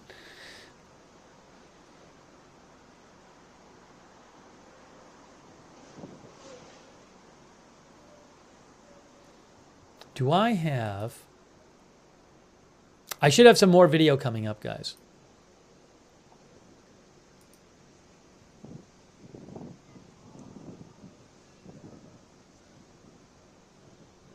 Oh, Wish is an online store that sells knockoff items. Oh, says Big Glock. I didn't know about the store Wish. Wish is slang for discount. Okay. I'm not familiar with Wish. Wish.com, people are saying? Hold on.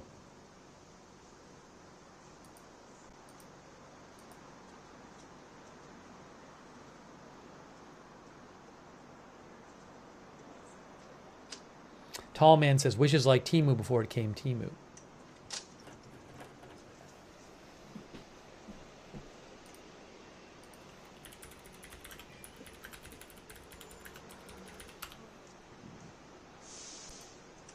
So Ipsos, which is a polling firm, their final poll for Ipsos was Labour 37%, Conservatives 19%, Reform UK 15%, Liberal Democrats 11%, and Greens 9%.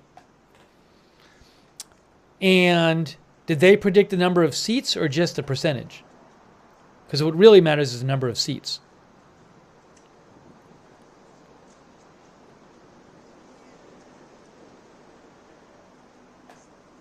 But just to get in your head, in terms of the percentage of the vote, the general, before today, the polling suggests that Labour will get in the high 30s. Conservatives around like 20%. Reform UK, 15 to 17% of the vote, not of the seats.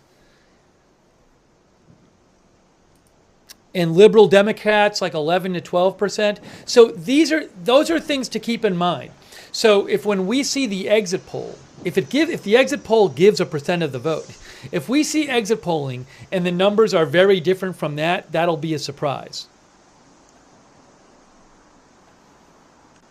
So at least you can have an idea of what to look for in terms of the percentages.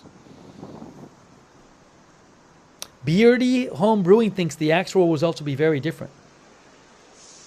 And again, to have in your head, some poll numbers just to think about in terms of number of seats. This is before today, but The Economist, for example, their polling suggests that there will be, there's 650 seats in the House of Commons. You need 326 for a majority. The Economist final poll predicted that Labour would get 427, that Conservatives would go to 112, which would be a huge drop. They won, I think, over 360 in the last election. So the Economist final poll had Labour at 427, Conservatives at 112, Reform getting 3 seats, Lib Dem 50, SNP, Scottish National Party 20, and other 5. So just keep those numbers in mind for when this big exit poll comes out. So, one thing you'll look at is, are the numbers in the exit poll basically what these polls have been suggesting they will be? Or is something different happening today than the polling before today has been suggesting? Hey, Stephen Roberts, that's so kind of you. Saying I should toss tea in the harbor. USA. Hey, thanks, Stephen. Happy July 4th to everybody who celebrates July 4th here in the U.S. I might go watch some fireworks tonight after this broadcast. I'm not going to set any off myself. Thank you, Stephen Roberts. It's very nice of you. Thanks to Beardy Home Brewing for becoming a member. Thanks to CE Mills for your support. And by the way, when the exit poll comes out, at that point, I will read a bunch more comments from you. Maybe at that point you can, I'll read some more comments about, you can say who you voted for and why, if you voted in the UK and all that stuff.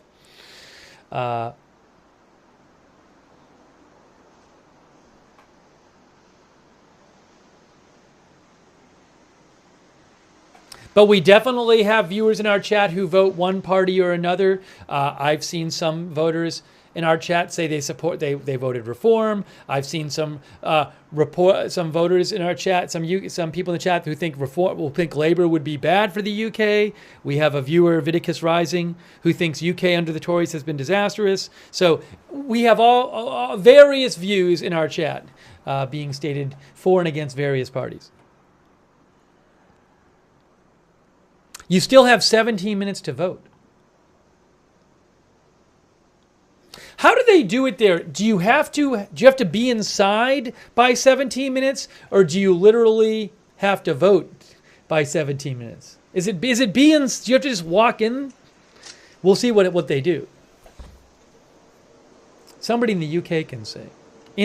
Being inside. Several viewers say you have to be in line. Victor says be in line. I just wanted to know if there was anything you wanted, Okay. to stay here, did you want to come inside again and film something, or you just... So what happens, so 10 p.m. on the dot, if there's people who close up. So it's only if people that are in the queue. She just said that, I think. As 10 p.m. kind of let them vote after 10 p.m. that makes sense. And then once that's all happened, we lock up and we take down everything that we put up this morning. We have to fill in a bunch of stuff, and then we drive. Then people go home, and then me and the other presiding officer drive to the tennis centre with the ballot box. 10 p.m. we start selling the boxes. Yes. Are we allowed to film them? Oh, can I check? Yeah. Julie Barclay says he'll lock the doors at 10.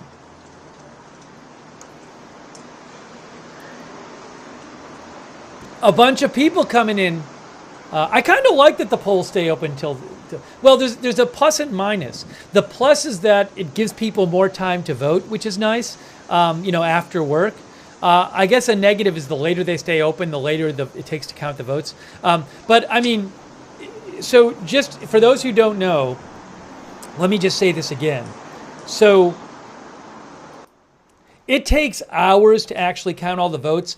A lot of the seat results come in between 3 and 5 a.m. I am not going to be on the air for 10 hours covering all the seat results. But there is a big exit poll that is it's seen as quite reliable, that a number of the media outlets pay for, the same poll, and that is released right at 10 p.m. when the polls close. So we'll be on for that. But I think it takes till around 11:30 to even the first seat result comes in.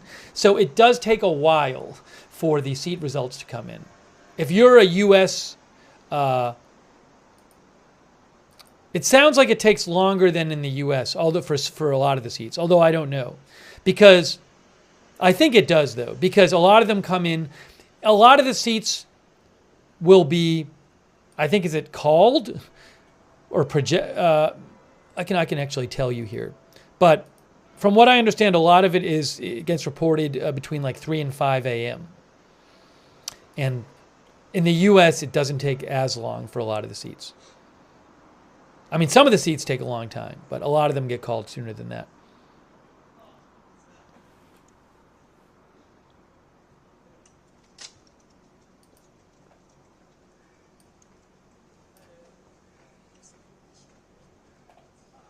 Let me just I have an article about that. Hang on.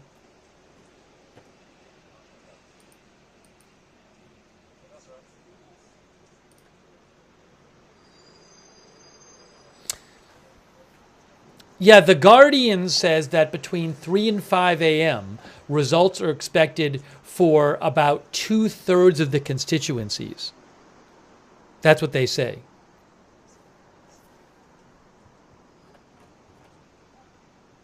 Now, there's going to be projection before, but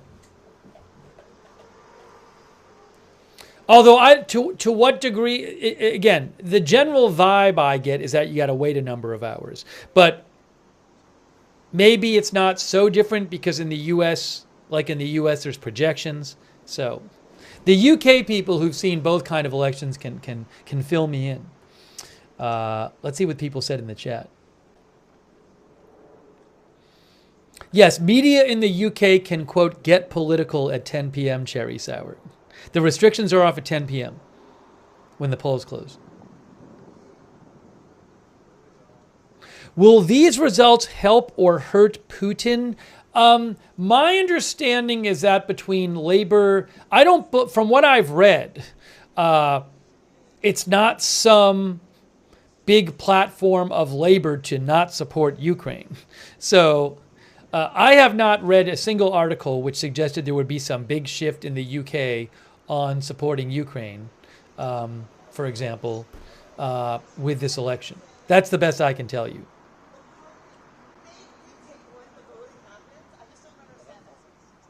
Who ended up winning in France? The second round is on July 7th. We'll cover that.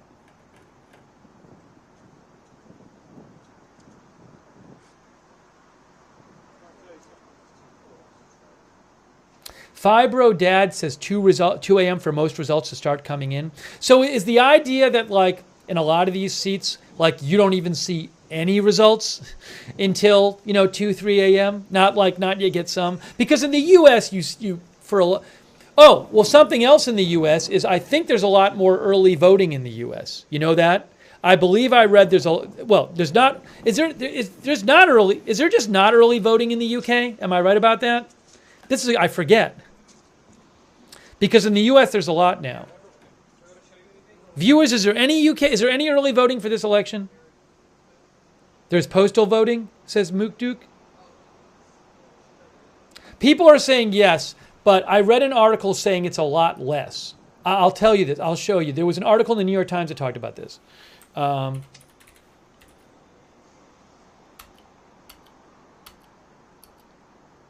Yes, early voting is far more common in the U.S. than the U.K., according to the New York Times.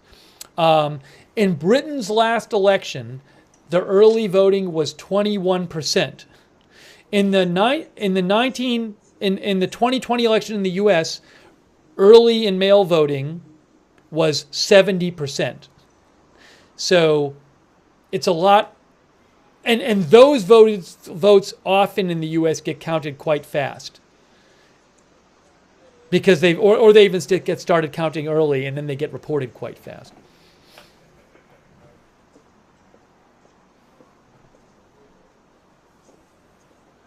Johnny P. says some 21% vote by post, and there's been a big issue at the moment because the Royal Mail has been late getting those papers out.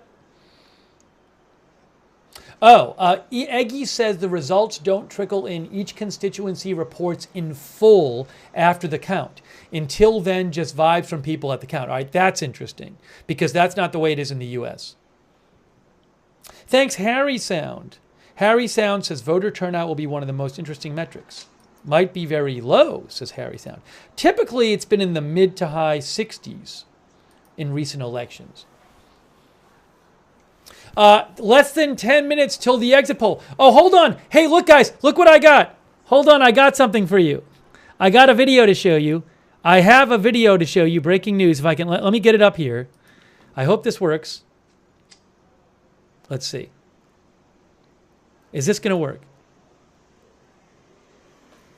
Is this going to work?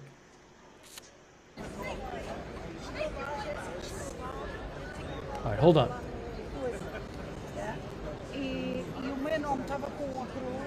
All right, there it is. So what I got to do, give me a second. That's the BBC building, and it's going to say the exit poll result. But you got to give me about 30 seconds. I'm going to fix the audio here. But that's a live shot of the BBC building where the exit poll is going to be projected. And I have that through AFP. So let me get that up on the screen again. Just give me one moment.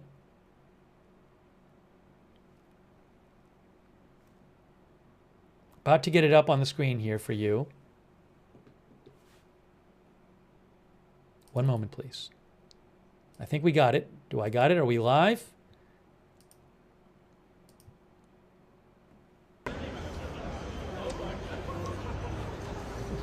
Wow, look at this. Look at this. Exciting.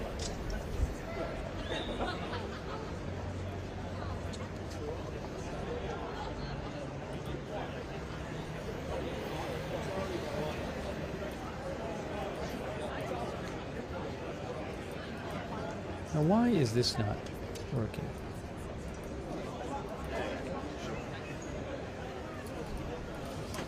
Hang on.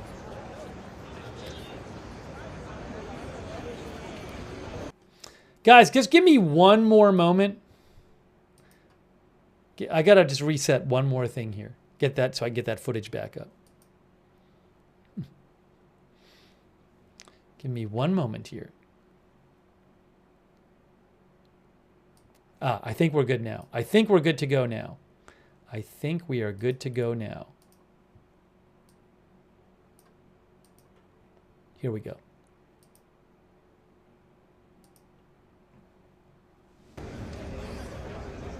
Wow.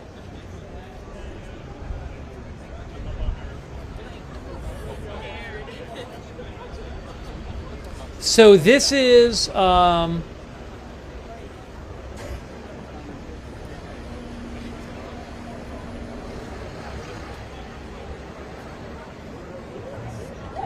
exit poll results projected onto the side of BBC Broadcasting House. That is what this is.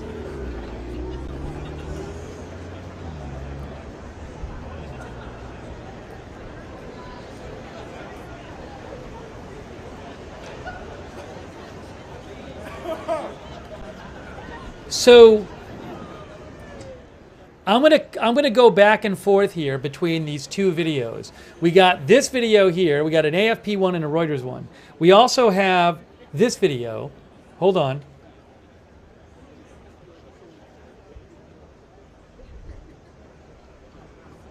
Hold on. Is this working here? Hold on. Hold on. Hang on one moment. One moment here. One moment. There. We have that one too.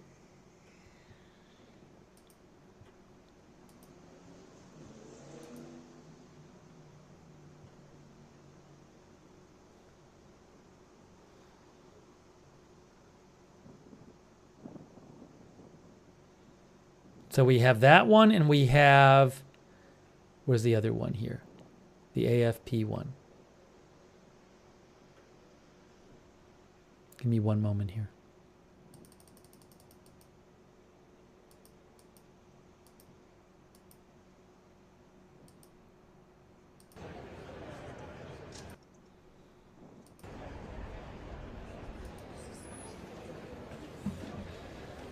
All right, here we go.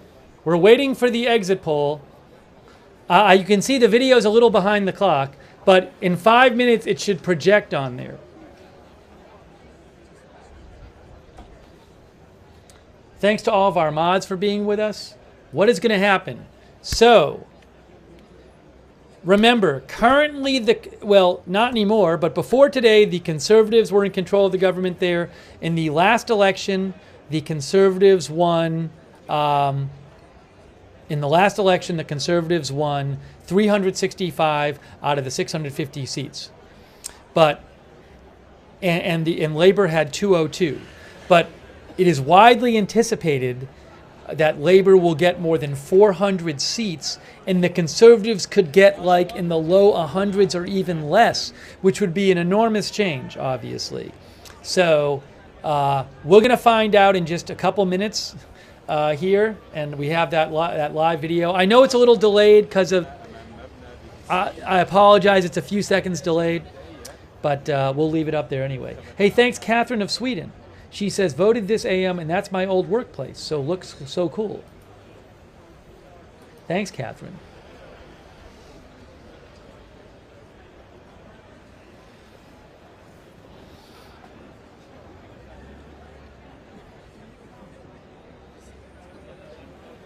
Get ready, everyone. Get ready. Now, I'll probably see it on, because the video is a couple seconds delayed, so I'm going to probably see it on my TV like a few seconds before it's up on the video, but I'm not going to say anything. I'm going to I'm sure you could go online 20 seconds before and find the result, but I'm just going to watch the video for the result. Hey, thank you, Cardinal Glick, for your support. Yeah, no spoilers. I'm not going to say any spoilers. I'm I'm just going to wait until it's projected there on the screen. 3 minutes now until it's projected on the screen. I don't even know what it looks like when they project it.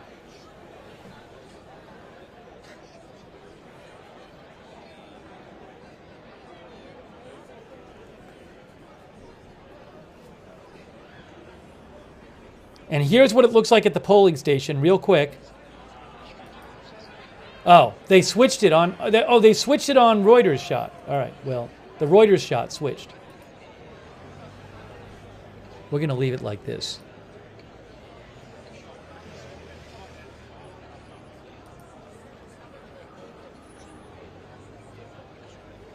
About 2 minutes until we see the results. Not the results, about 2 minutes until we see the big exit poll.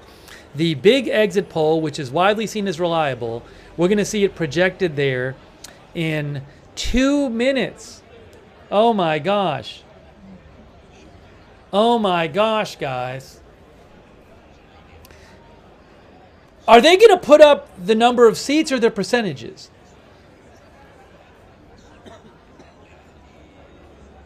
I don't know what they're going to put up there. Remember, polls suggest that Labor will have about 39% of the vote. Conservatives will have about 20% of the vote. Reform will have about 15% of the vote. Liberal Democrat, like 11, 12% of the vote. But that could be different than what actually happens today. In terms of seats, The Economist says that they're expecting Labor to get about 420 something. Conservatives to get like around 110 or so. The Economist said they project 427 for Labor, 112 for Conservative, 50 for Lib Dem, 3 for Reform, 20 for SNP. So we'll see what it actually is. Oh my gosh, in a minute it's going to pop up here. So the exit poll is going to pop up.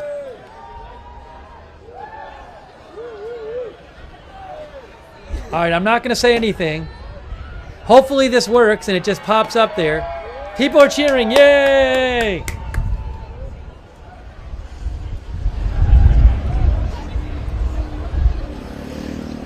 Oh my gosh. Oh my gosh. Here's the exit poll. It's coming up. It's coming up in 30 seconds. Thank you, Val, for your support. Thank you, Val. I appreciate that. Here, it's coming up. It feels like New Year's, one of the viewers says. I'm not going to look anywhere else. I'm going to wait to see the video. I'm just waiting for the video. I'm not going to do any spoilers. No spoilers if you've seen it already. Let's wait for the video. 8, 7, 6, 5, 4, 3, 2, 1. Where is it? Where is it? What's the exit poll? What is it? Where's the exit poll? Where is it? Where is it? Where is it? Where's the exit poll? Boo! Boo! Boo! Boo! Boo! Boo! What happened? This is on the side of the BBC building. Boo! Boo! I'm going to wait. In a second, I'm going to spoil it for you. Guys, I'm going to show it in a second because they're not showing it here. Are you ready? I'm going to show it to you. I'll show it to you. Hold on.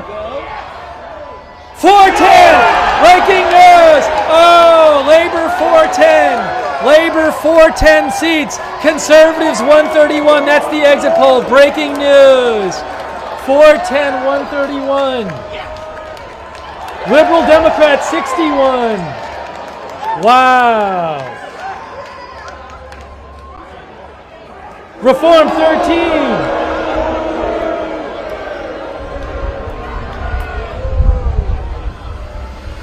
SNP 10. Wow. All right, let me change the headline. Let me change the headline. I'm changing the headline.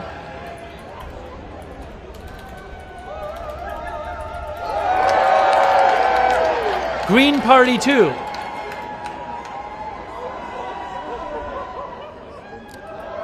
There you go. You're seeing the results right now of the exit poll.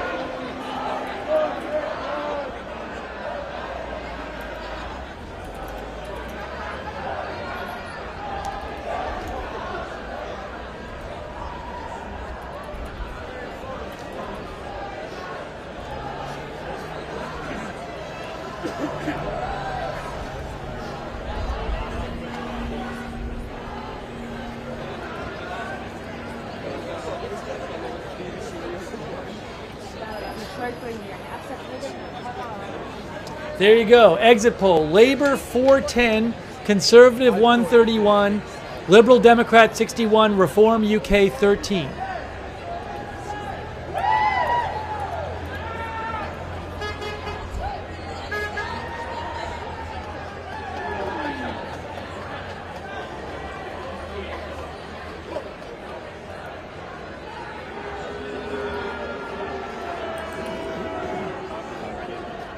Wow.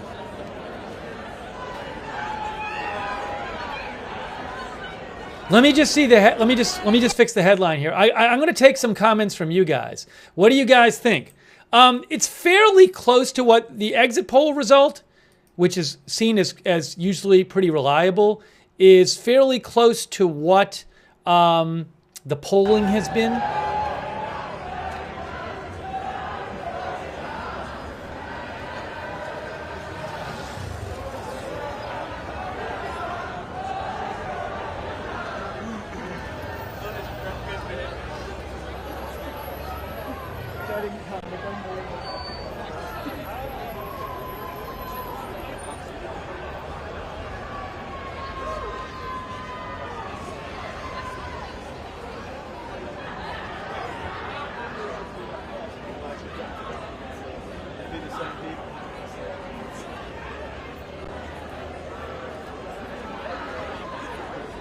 So, ITV says that the exit poll suggests that Labour have won a landslide victory with an overall majority of around 170 seats. The Conservatives are likely to record their lowest ever number of seats and share of the vote in a general election since 1832.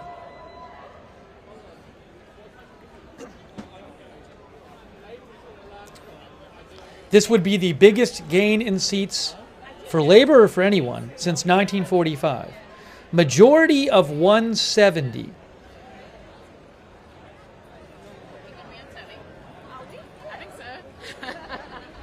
How do they calculate? So the idea is that they would have 410 and the rest would have 240.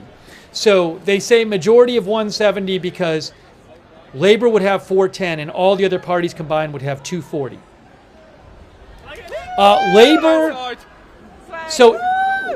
Labour started with 201 seats. So they would gain 209 seats. Conservatives had 372 and they would lose 241. According to ITV. Liberal Democrat, LD, which is like a sort of like a centrist party, they only had 8 seats previously, and they have a gain of 53. Reform came in with 1 seat, but they're supposed to have now 13 seats. Scottish National Party had 48, and now they're supposed to have 10, if this holds. All right, let me get you some more video. I'm going to take some more comments from you guys. Give me one moment here, guys. Hang on a second here. All right, I need to take a second. I'm going to take some comments from you. I want to hear from you. I need to refresh something here, guys. Give me about a minute. Give me like a minute.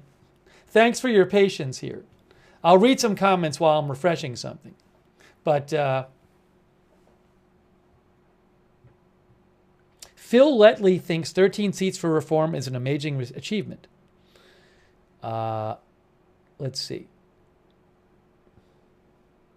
So Labour, the new Prime Minister will be Keir Starmer, the Labour leader, guys. New Prime Minister as of tomorrow. Roger Shoemaker says, I love democracy. TT says, wow, Conservatives were trounced. Would the UK try and rejoin the EU under Labour? No, I've seen nothing about them trying to do that. About holding another vote or something. All right, hold on. I'm getting everything back up on the screen here. I just needed to reset something. So thanks for your patience while I get everything reset here.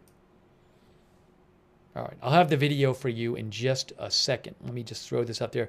I want to take some of your comments, but a big victory projected for Labor. Big victory, huge victory, and a big defeat projected for the Conservatives. Okay, I think we're good to go here.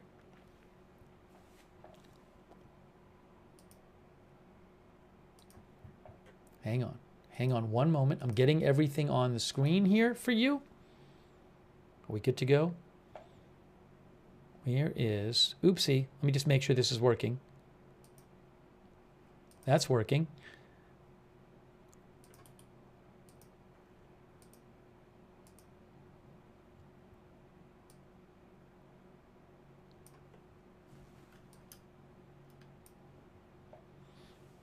All right. Here is the video. I'm going to get you some more video. I need more video for you.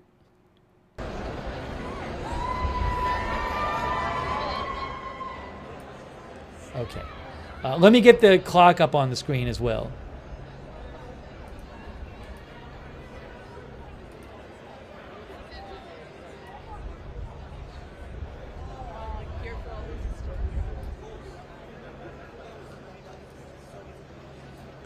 Boop.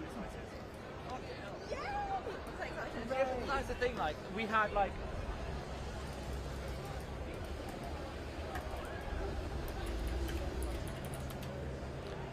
Okay. We're all good. We're good to go. Let me see what other video I have for you. Ooh. I can show you a video of 10 Downing Street.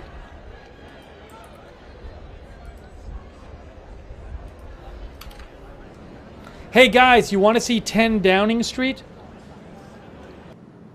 There is 10 Downing Street.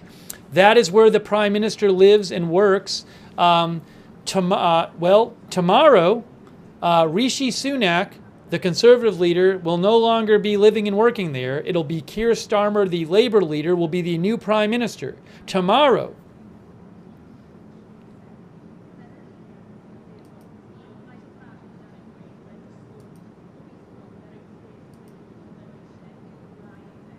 Let me read some more comments from you guys. Thanks so much to Fiona Stroud. Thank you, Fiona, for your support. One moment here.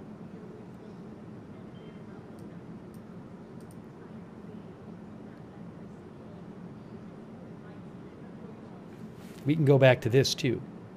Where is it here?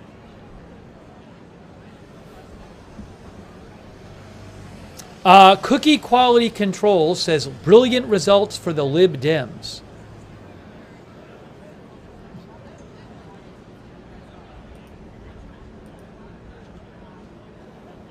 Let me read some more comments here.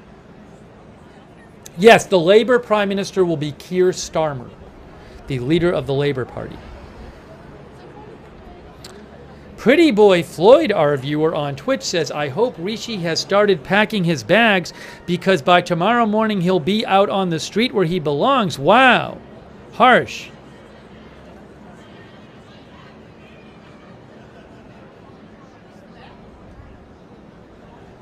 Labour landslide, the exit poll says.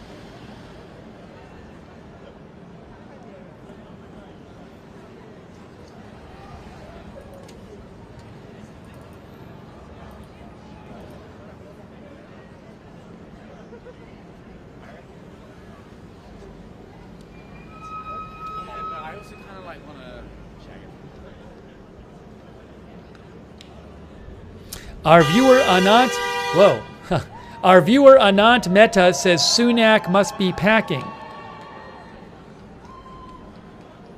Diane Cameron says, I guess he is moving out soon.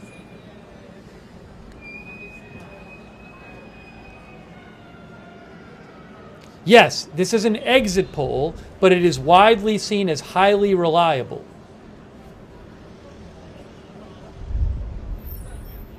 Test Tube says it is Sir Keir Starmer. All right, let me get you some analysis here. Let me get you a little analysis. Hang on a moment. Hang on one moment.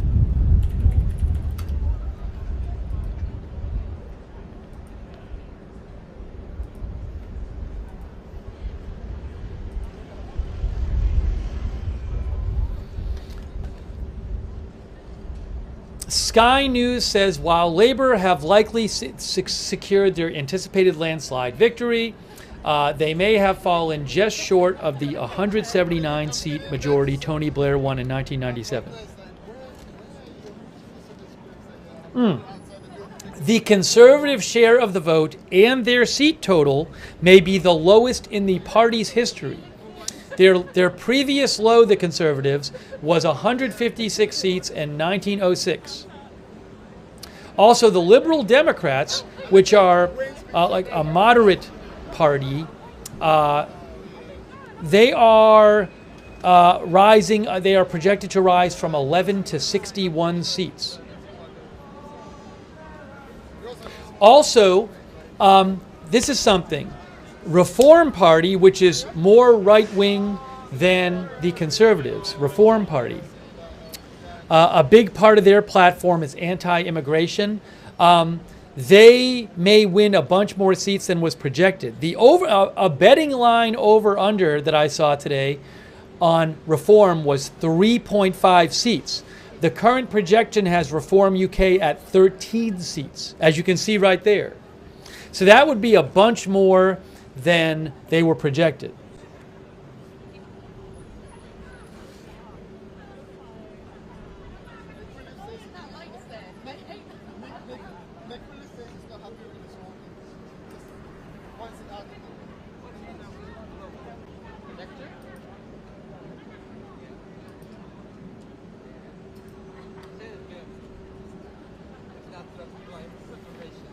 Also, Sky News reports that Jeremy Hunt is among several cabinet ministers who will lose their seat tonight. The Chancellor is the most high-profile Tory, meaning Conservative, to miss out. He is the Chancellor.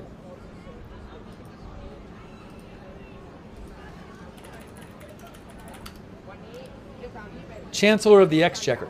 Excuse me. That's Jeremy Hunt. Looks like he's going to lose his seat. That's kind of like the Treasury Secretary, I believe, in the U.S. Also, according to Sky News, Grant Shapps, the Defense Minister, and Johnny Mercer, the Veterans Minister, could also lose their seats. And then the Transport Minister, Work and Pensions Minister, Environment Minister, and Commons Leader are all too close to call.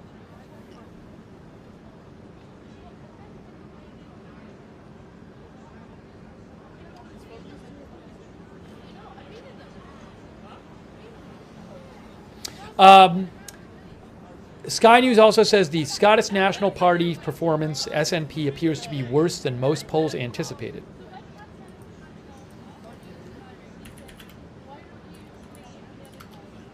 Did Rishi lose his seat? So, nothing in the Sky News article said that. We don't know for sure. But Sky News didn't mention it.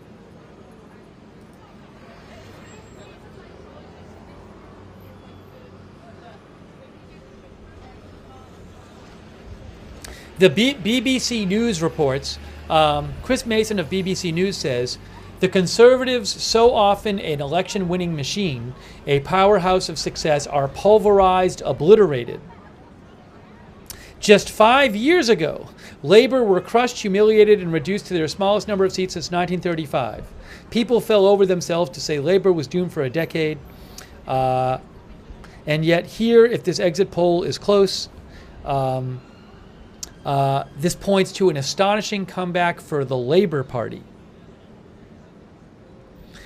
Chris Mason of the BBC says, what does this all tell us? He says, we live in a world of unprecedented voter volatility. More people in more places are more willing to change their minds more often, he's saying in the UK, and more quickly about politics than ever before. I mean, this seems very different from the US. In the US, in recent elections, it's been so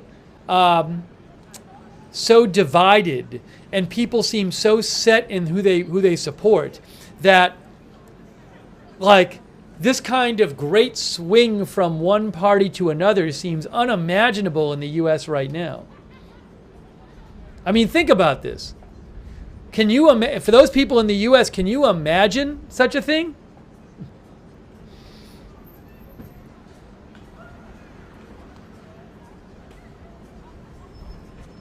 Hey, thanks to Carol W7WXV. No, so Carol, Labor would not need a coalition government. There's 650 total seats, and they would have well over half of them.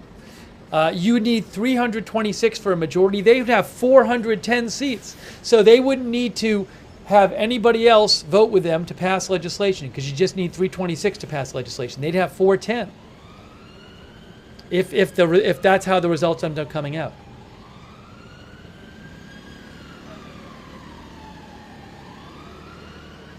Mark says, how many seats did reform cost the Conservatives? I can't tell you. We would have to look at the numbers from the individual seats, which we don't have, and see, where there Reform is a right-wing party, but even seen as more right-wing than Conservatives, and so there certainly could be seats where, if there was no Reform Party and all their voters just voted for the Conservatives, maybe the Conservative would have won the seat. But we don't have, none of the seats have actually reported their actual votes yet. And that's going to take a while. I think the first one will report like in an hour or so, and a lot of them end up reporting their results between like 3 and 5 a.m. And I'm not going to still be on at 3 and 5 a.m. So I can't answer that question right now.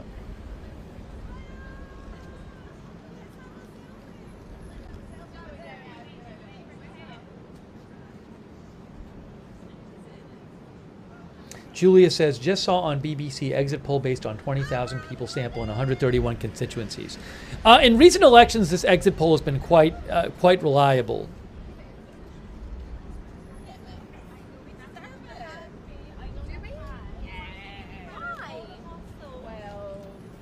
Our viewer Ultimation says the last Labour leader, Jeremy Corbyn, was very left-wing. The new Labour leader, Keir Starmer, is very centrist.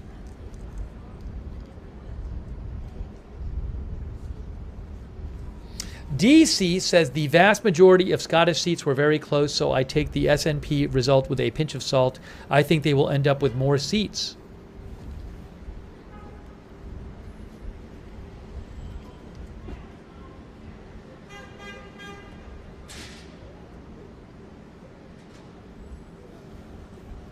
Wow, big change.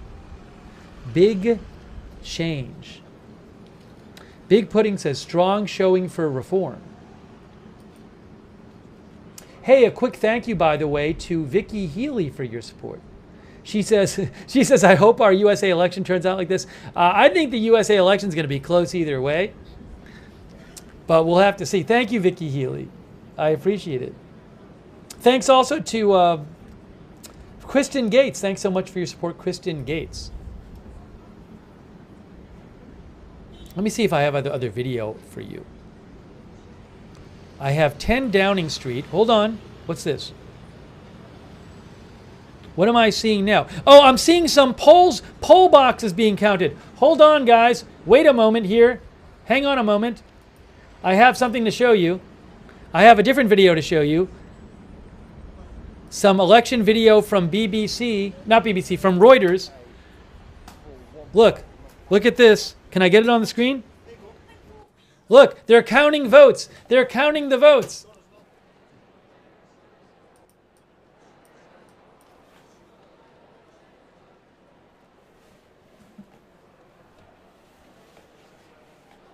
That is video from Reuters. And what do they say about this? They say this is, I don't even know where this is. But this is votes being counted. Oh, they're counting the votes.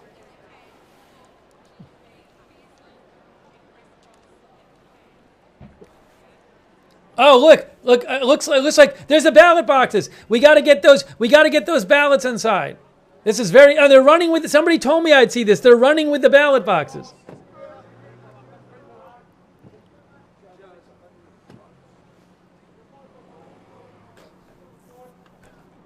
Wow, this is quite a thing here. Again, this is via Reuters video.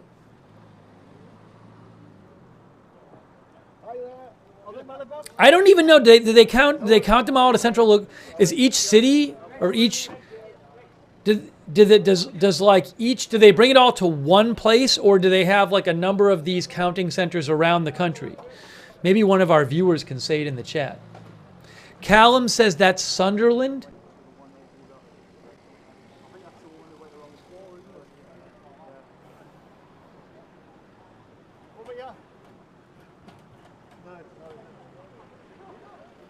Red Squirrel says it's so exciting to see. They're driving up with the ballot boxes. Look at this.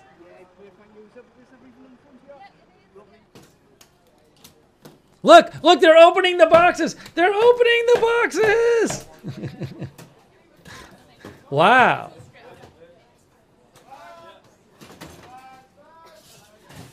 They're running with the boxes.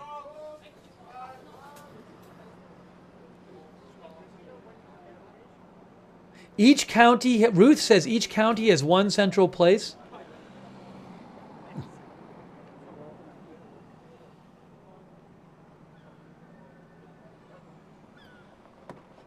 Oh, right. Some of our viewers have said that there's a competition to get the first result in.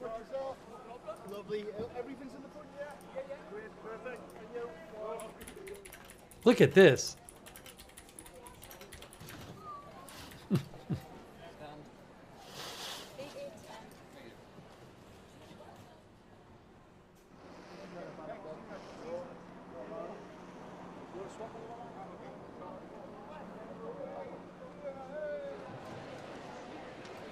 So is this again? Is this like one part of the country, counting the ballots from their part of the country? I don't know how it works there. I was looking online and trying to find it. My period Dola says yes. People are saying yes. This is Northeast England, says AG. One constituency. This is just one constituency? Just one constituency? So they have 650 constituencies? I don't know how many. What are they? Is that one how many they have? There's 650 seats.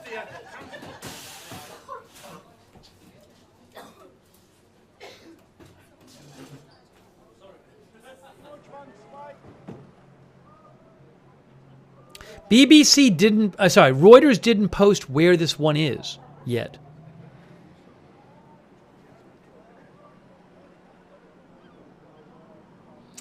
Beck says there's counting stations all over the country.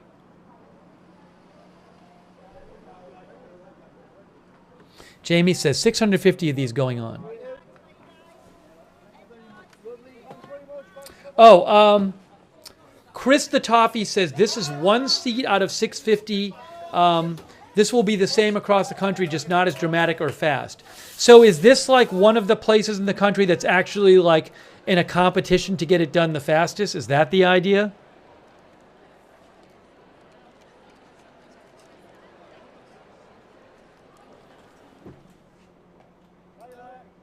I did see something about this. I read something about this earlier. Hold on, let me pull it up here. Barb Mack says most places are not racing like this. Where Warflare says yes, this is one of the places in a competition, basically, an informal competition. Sunderland and Blythe, Wondering World, says compete to be the first.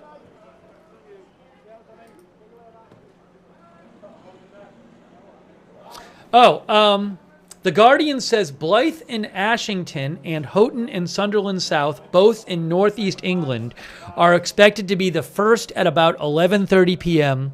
to report.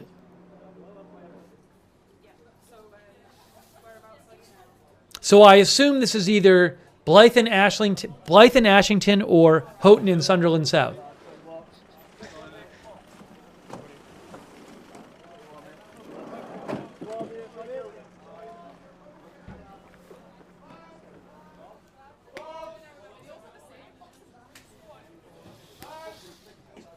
DC says it's Blythe. Thanks, guys, for your help with figuring out what's going on. Cherry Sour says, do they train for this?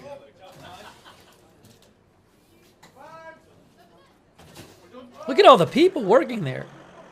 It's like an airport. It's great. Barback says they do train for it. Great video. I'm going to show you, I'm going to read some analysis for you. Oh, yes, guys, this is, I've confirmed, this is northeast. It says Blythe. Actually, I can't confirm it. I think they're showing both of them. I actually think, oh no, this is Sunderland. This is Sunderland. The Reuters says that this is Sunderland. It's one of the two places that competes, basically. Oh, no, that says Blythe. Maybe they're showing both. I think they might be showing both. I think they might be showing both on this. So these two places in the UK compete to see who will get their count done first. Vote counters in the northeast of England compete to be the first to deliver a result. Blythe and Sunderland. So this one is Blythe, and I think they're also showing the Sunderland one too.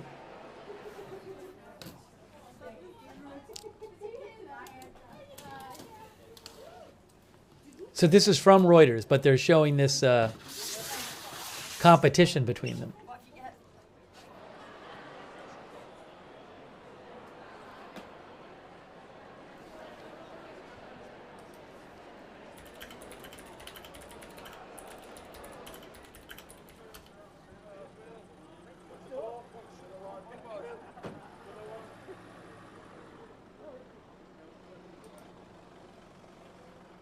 Is the UK all paper ballots there?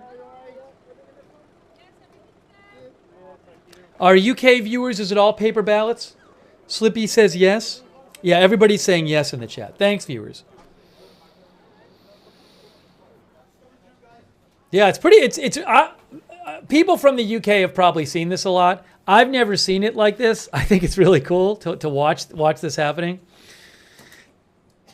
I think the people in the UK are like, look at all the other countries' viewers like freaking out over watching this.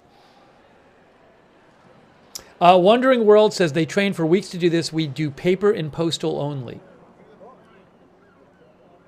I mean, I assume also that that's another reason why it takes longer to come out with the results in the UK for a lot of these seats. Because in the US, first of all, you have much more early voting. Second of all, in the US, I mean, you have voting machines where it's like, you know, and or you might fill out something where you that it can be read by an optical reader, and it's not just literally a ballot that somebody has to literally look at it.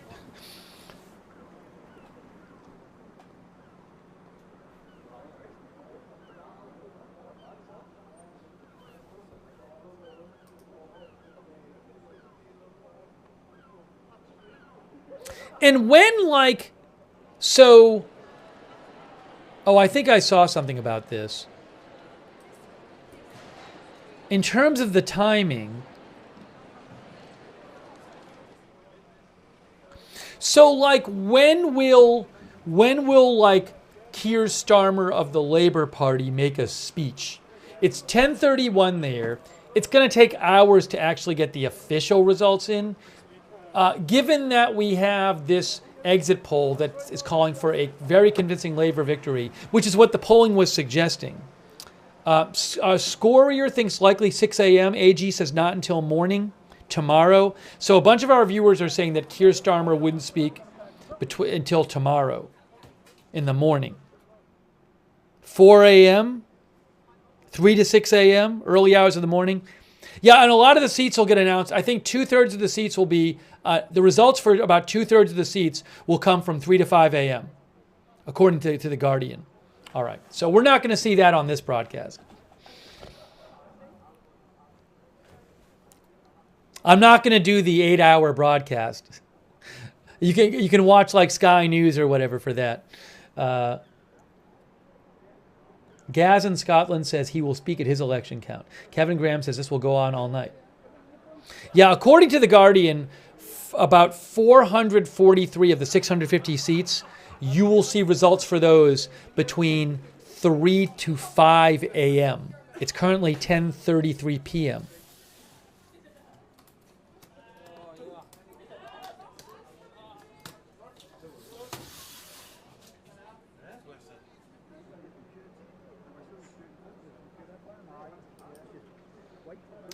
Elizabeth McPherson, glad you're enjoying the coverage. I'm gonna get you a little analysis here too. I've just been kind of fascinated looking at these at this video. Give me a moment. Let me pull up some analysis for you.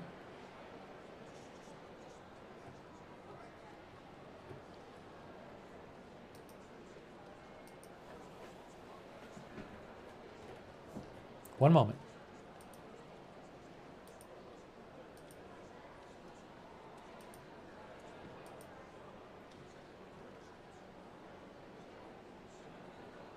Landslide Labour win. Ooh.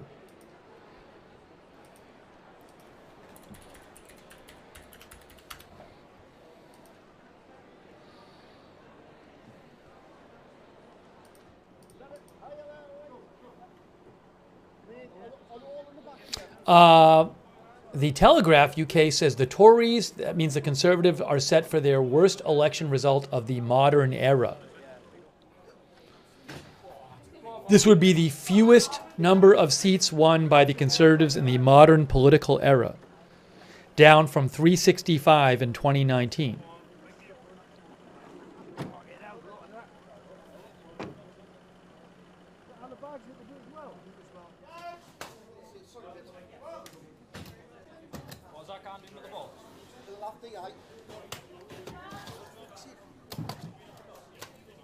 Keep that bag. Wow.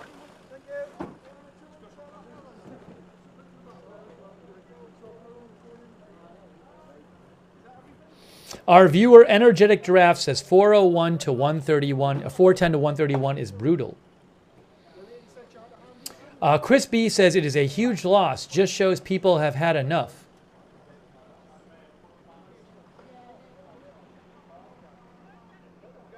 Kwasi thinks people are disappointed at Brexit in the UK.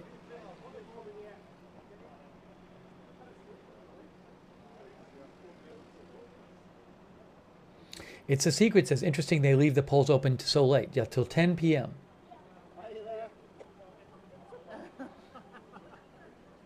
I'm not a cat, says it's the Tories' own fault. Thank you.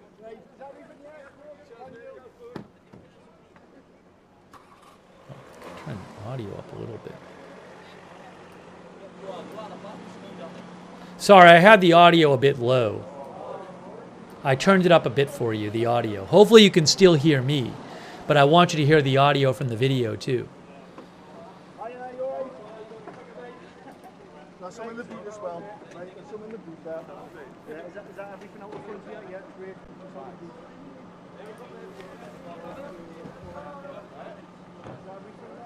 This stream is from, it's a Reuters stream showing the vote count in Sunderland and Blyth, which are two constituencies in northeast England, which basically do a competition between each other to see who can get their count done first. Viewers have said that in a lot of places in the UK it's not like this, that they're kind of known for doing this in these places.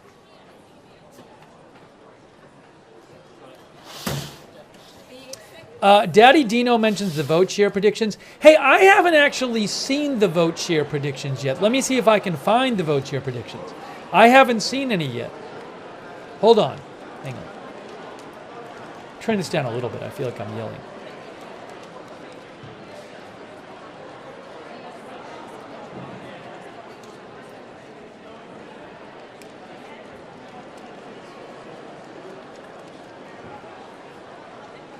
I haven't seen a projection for vote share yet. I have not seen it. I've seen projections for seats. That's the only thing I've seen.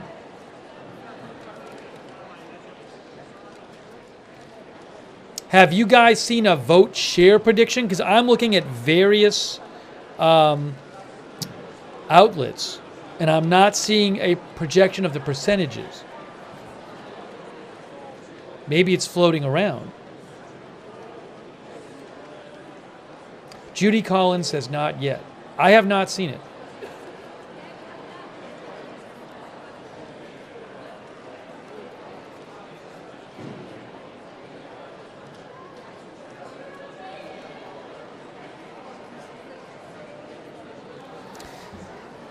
Stephen Christian points out that, like for the U.S. national election, like this year, it'll be more complex because you'll be voting for president and also for senator and your representative, and you may have local votes, and that this election is just who do you want for parliament in your local area?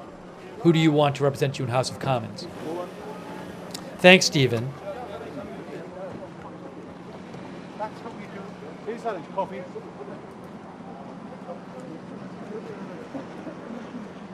Emma Jenkins says they race to see who counts the fastest.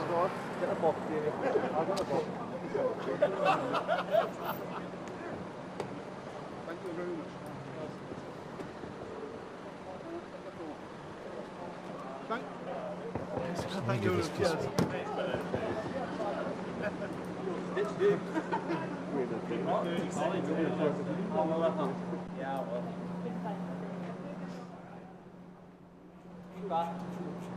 Oh, is this working now?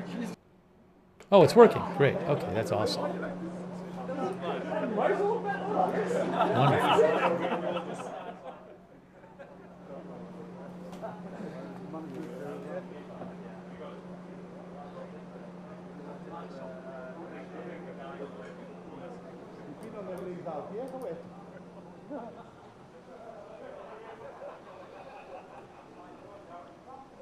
Give me one sec. I just want to maybe bring you some more analysis here.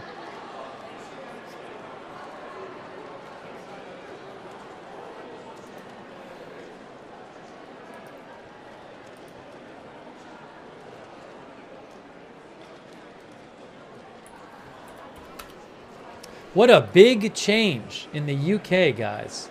Huge.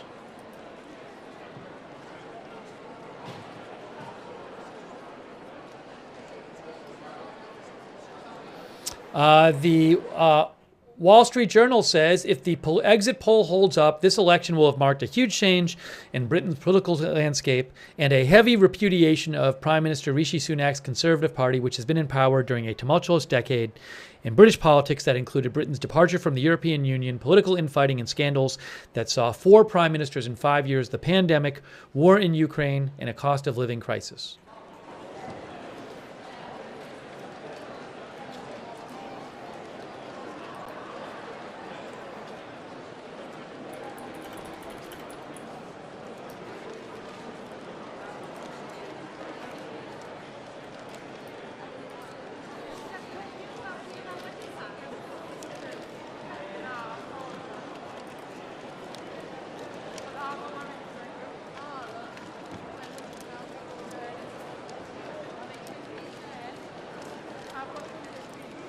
We are watching 2 different places in the UK who compete to be the first to see who will get all their votes counted. Blyth and Sunderland.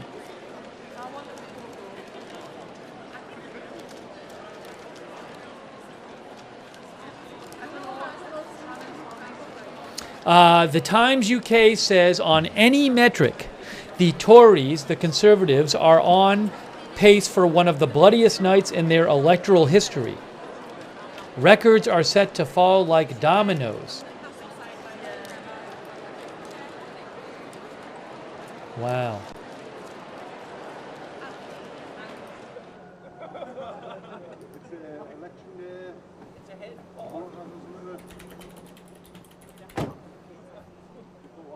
I know.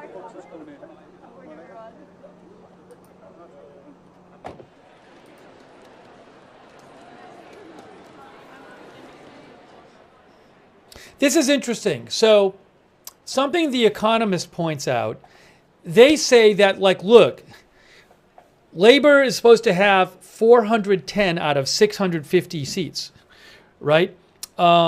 And if you just do the math here, I'm going to actually do the math on my phone. Where is it? Where is my calculator here? So in terms of the percentage of seats, if the exit poll is accurate, Labour will have 63% of the seats in the House of Parliament. But they're only in the lower House of Parliament, in the House of Commons, they're only supposed to win about 40% of the vote. So you might say, like, how is it that they get 40% of the vote, but they have like 63% of the seats? So it's because of the way they award the seats, which is first past the post, I guess the term is there in the UK. But in any location, any constituency where they're electing somebody, it's just whoever wins the most seats whoever gets the most votes in that area wins. So you could have a party which wins 20% in every single vote across the country, but you get no seats, even though you had 20% of the vote, because it's all about winning the seat in that area. It's like the U.S. with the House of Representatives. You got to actually win the seat. A country like Israel, if I remember this right, has proportional representation. In Israel, you go in and you vote for the party, and then they look at how everybody voted, and they award numbers of parliament seats depending on the total percentage of the vote you got. But that's not what it's like in the UK. So yes, it looks like they're gonna have over 60% of the seats, but their vote total is supposed to be around 40%. Rabbit Slayer says same as Canada. In Canada, is it proportional representation too? Is that what they do? Elizabeth McPherson says, yes, it's first past the post. No party has changed the system. What does Canada have? Do they have proportional or not? I don't know what they do in Canada. I forget. We've covered their election before.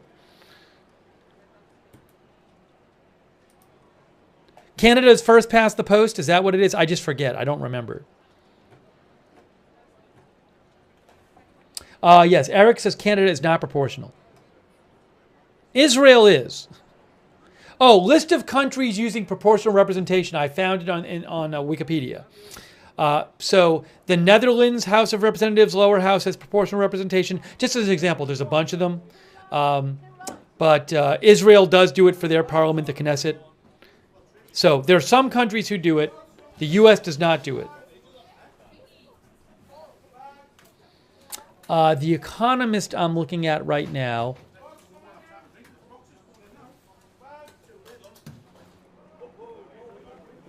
So the Economist, I read them and I really like them, but I think they're based in the UK. They have branches, they have reporters elsewhere, but they say that they think this big swing to Labour is not reflective of any great groundswell of optimism. They think voters have ruthlessly punished the Conservatives for governing chaotically. And a lot of the articles I've been reading have said that they believe that it's not so much a big vote because everybody loves Labour so much. It's a big anti-incumbent, anti-governing Conservative Party vote. I've seen a bunch of analysis that says that.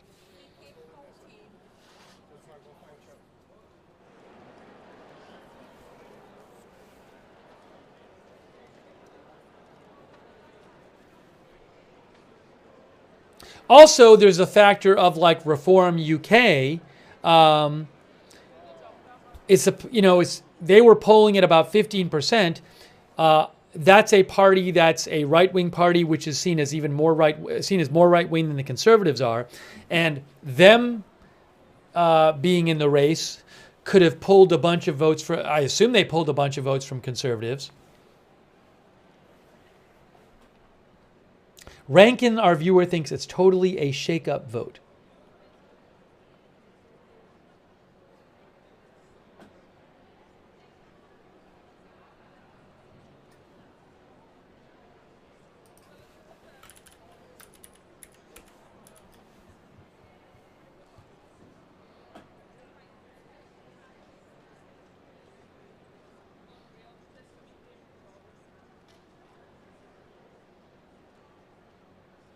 Daniel Hunt, our viewer, says people want stability more than they worry about the nitty-gritty of the policies.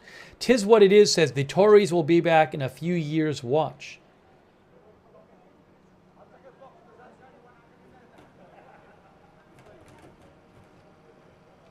Again, we are looking at Sunderland and Blyth, two constituencies in the UK that compete to be the first to count all their vote for their seat. And if I remember right, usually the first seat is like when? Is it like 11:30 p.m.?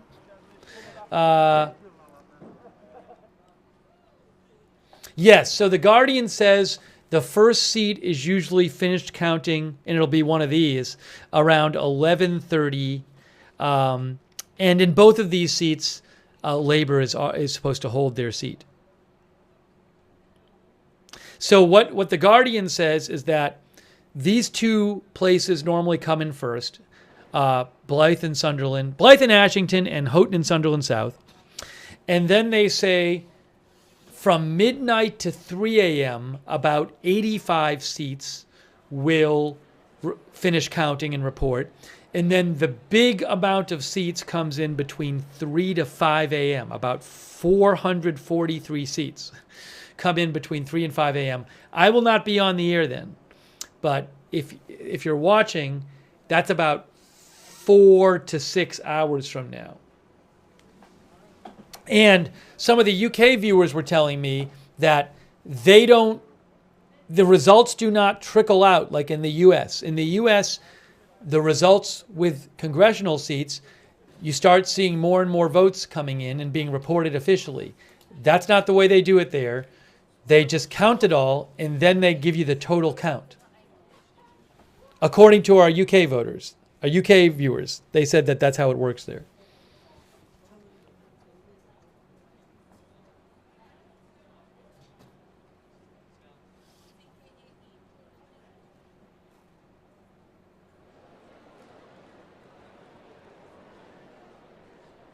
Sia thinks Starmer won't last as the Labour leader. Zirion says, I was a poll clerk in a station today in London. The turnout was low. Now, I haven't heard what the turnout is. It's been around like mid to high 60s the last few elections.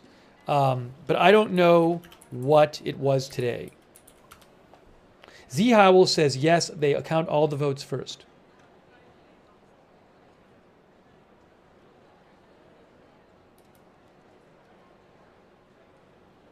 Barb Max says, once the count is complete for a constituency, the candidates line up on a stage and the results are called out.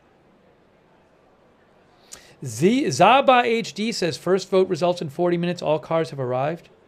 Maybe I'll stay. So are they going to do an announcement for these? I mean, I can maybe stay on the air until they announce these two seats, which is supposed to be in about 39 minutes. So we can see that.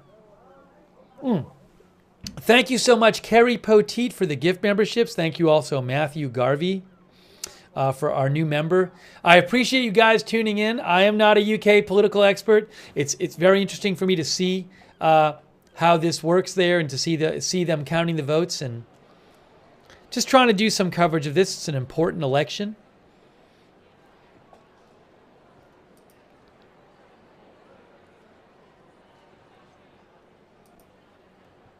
But it's a huge change going from this conservative majority,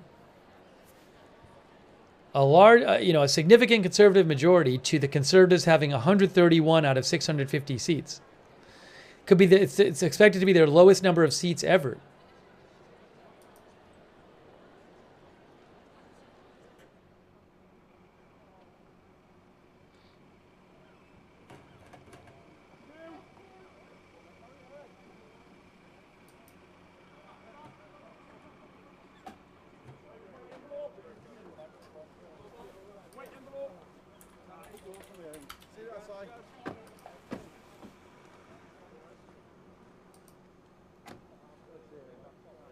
The Washington Post in their report says that this election was more about mood than policy.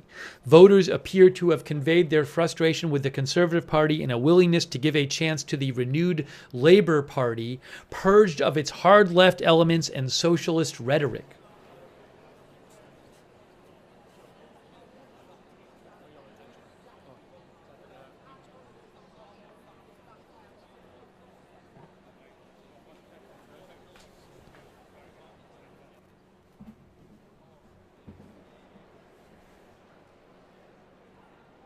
Art with Chrissy says some new voters have only really ever known Conservative. They've been in power for 14 years.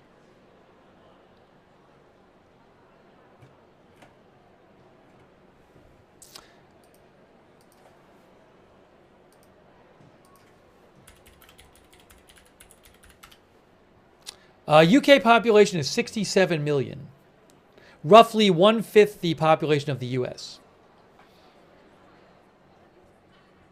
Big thanks to our moderators, Al Starr, Kay Lowry Body,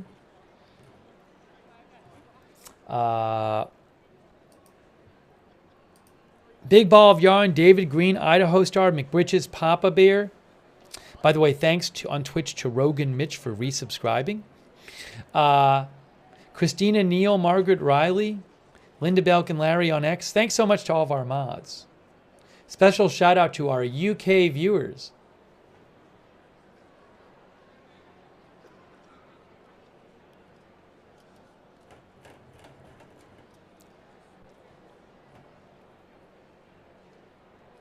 Thanks, Monkey Boy, for watching. Elf Boy says we don't do hanging chads in the UK. Yeah, the ballot has like a bunch of boxes on it, and you can you just check the box. You put an X in. It's basically the names and boxes, and you just put an X in the box.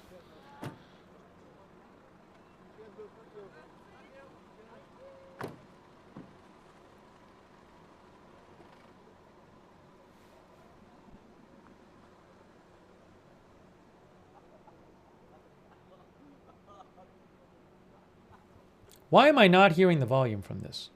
We should be hearing more volume. Oh, I turned it down. I'm sorry. Hang on. What did I do here? We should be hearing more volume. I think this shot does not have volume. I think you'll hear more volume in a second. Now, this is a new shot. We hadn't seen this shot before. I don't even know where this is. Is this in one of those two places, or is this a different place? This is from Reuters as well.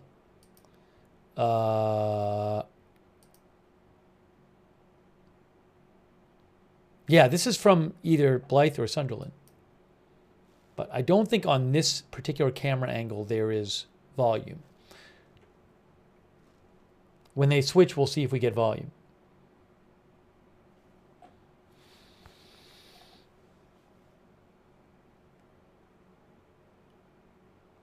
It's a big operation.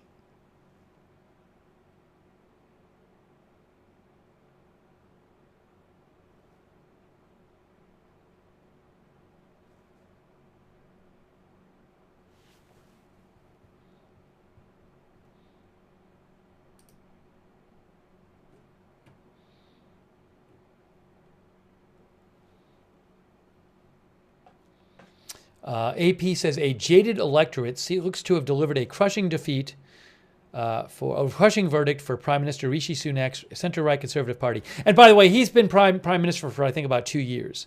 There have been a number of prime ministers since they've been in power, leaving the Conservatives in disarray after it has been in power since 2010.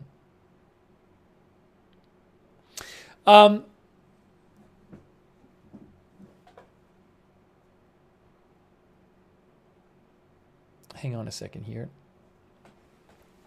Something else to remember also is that, and again, I'm sorry we don't have this. This shot does not have volume on. Something else to keep in mind is,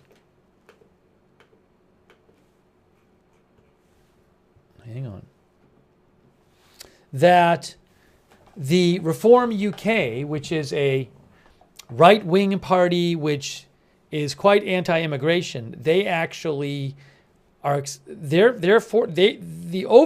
were expected to maybe win a few seats, but the exit poll said they were going to win 13 seats, which would be much more than. That's a relatively new party, just started in the last few years, and that's more than they were projected to win. So again, the first seats will not report, and the first 2 seats will report around 11:30 p.m. Most of the seats will report between 3 to 5 a.m. Yes, Slippy says Reform used to be the Brexit Party. They changed their name.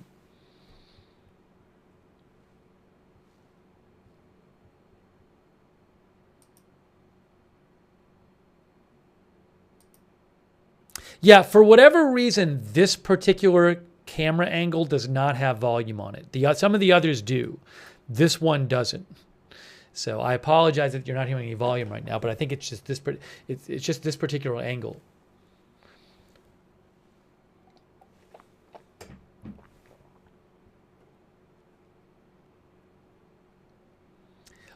Uh, 131 Conservative seats would be the fewest number of seats for the Tories in their nearly 2-century history and would leave the party in disarray, says the AP.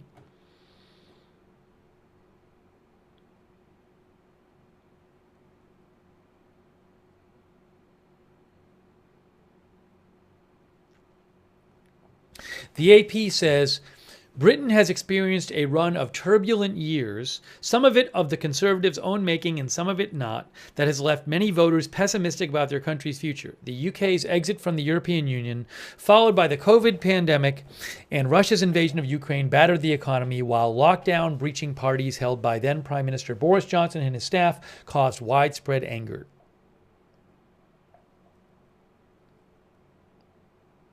Johnson's successor, Liz Truss, rocked the economy further with a package of drastic tax cuts that were unfunded, I believe, or didn't have enough funding for them, and lasted up just 49 days in office. Rising poverty and cuts to state services have led to gripes about broken Britain. That's a little summary from the AP.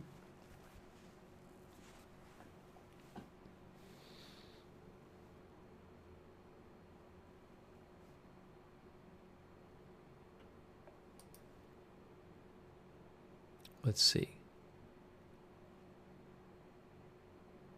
I have another video from another polling place I can show you.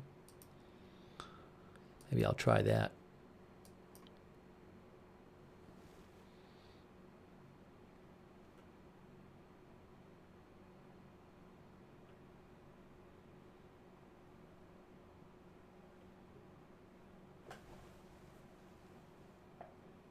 Akeem Idler says, without independence, this would have been your election as well.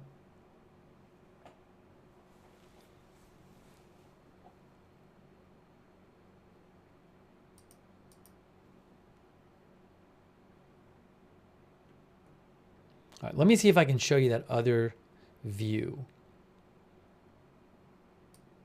One moment here. Let's try resetting this for you.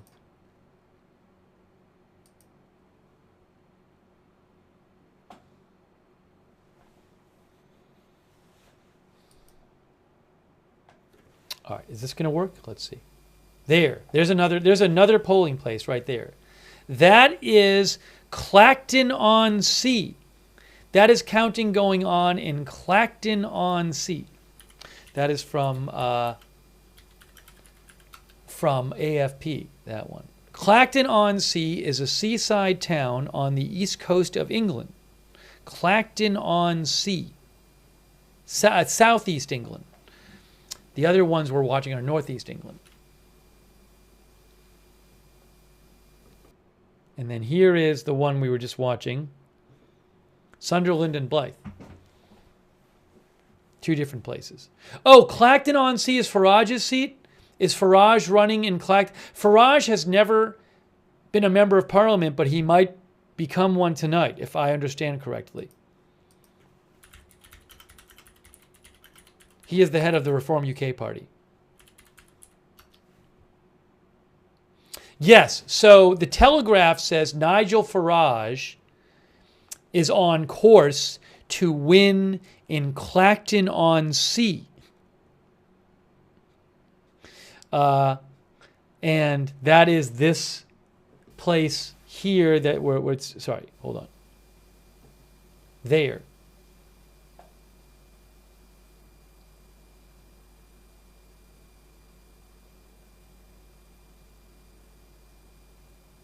Gibbonick says he's running in Clacton but does not even live there.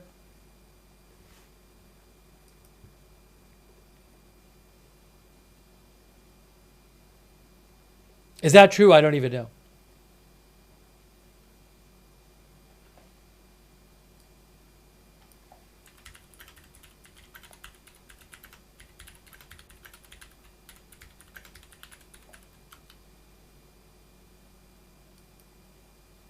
Let me look. I'm looking up an article here.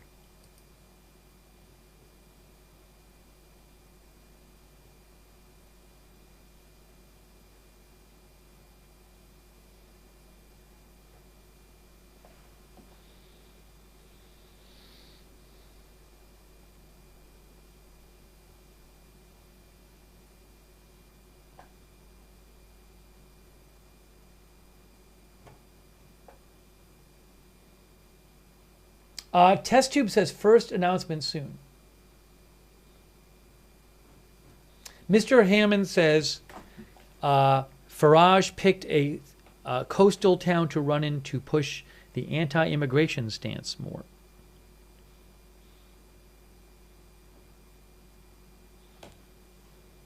Hold on. Do I have any volume on this other one? Let's see. No, I'm still not getting volume on this. None of these different angles. They don't cut. They're not. They don't have sound in the video.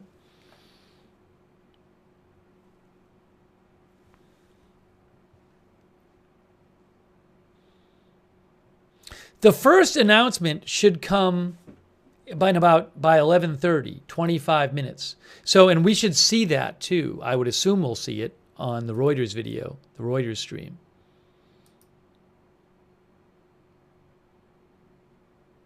Oh, now what are they showing? This is where is this? They keep switching. Hang on, let me check this one out. Let's check this one.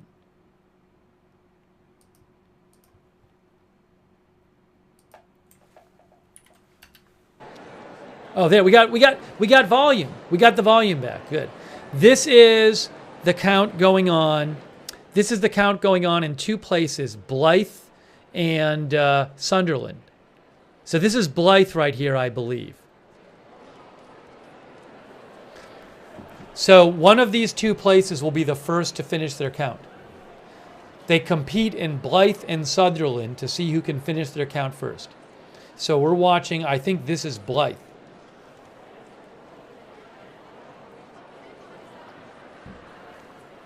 Brenda's in the UK watching.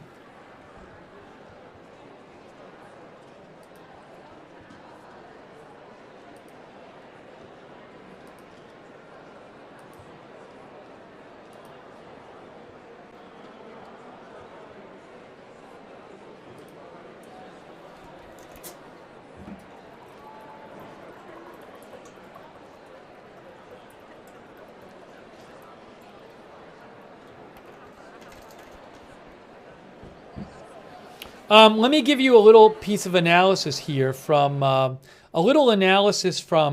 Carla Adam, who is a reporter in London for the Washington Post. She said that she is at the London School of Economics and the buzz is all about how the Conservatives in Reform actually did better than some thought they would.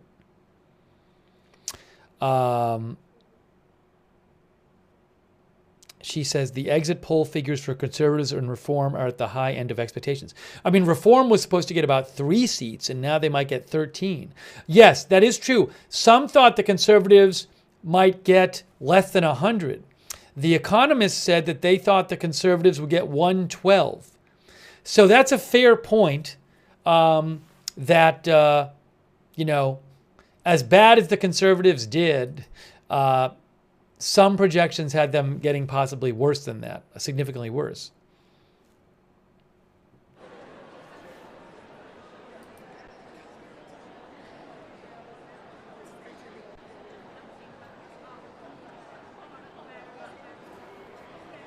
Carla Adam also said, Tim Bale, a professor of politics at Queen Mary University of London, said it was a disaster for the Conservative Party, but not existential. Running more ballots in. Carolyn Ashby is watching from the UK.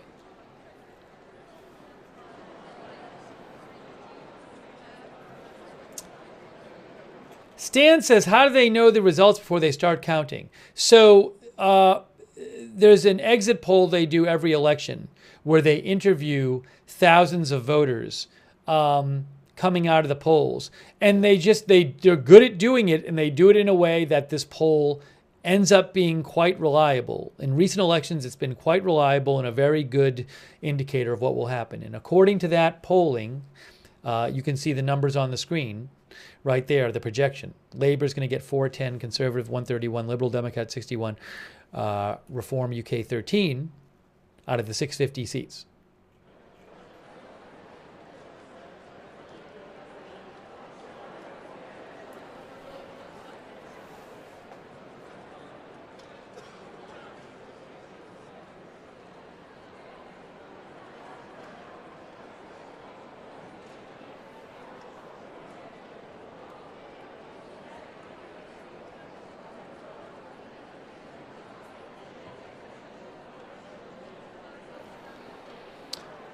Susan Mann, our viewer, says, I'm expecting Reform to have more seats by the time counting is done. Many people keep their voting private and will not tell the exiteers how they voted.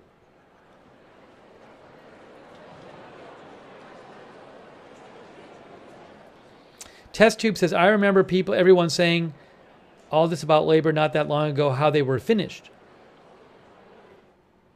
Yeah, Cruella says it looks like they count them all by hand because again, the ballots are just a bunch of boxes, and you put an X in one of the boxes. So I don't see them using any optical readers or anything like that. It looks like they count them all by hand. I may be wrong, but I don't see them putting ballots into readers.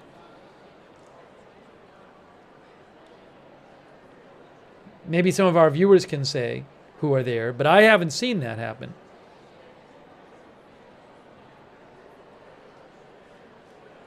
All by hand, says Mr. GSXR and Moto Go You, and Lilu Bella. Mummy says it's all by hand. Hey, thanks so much, T-Sky, for the gift membership. So kind of you, T-Sky. Thank you, T-Sky.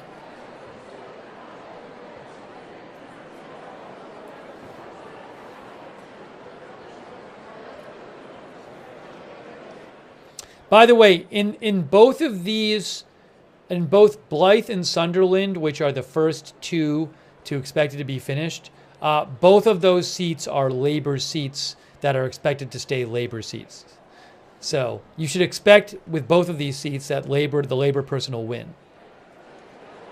Thanks to our new member, Chris the Toffee, as well.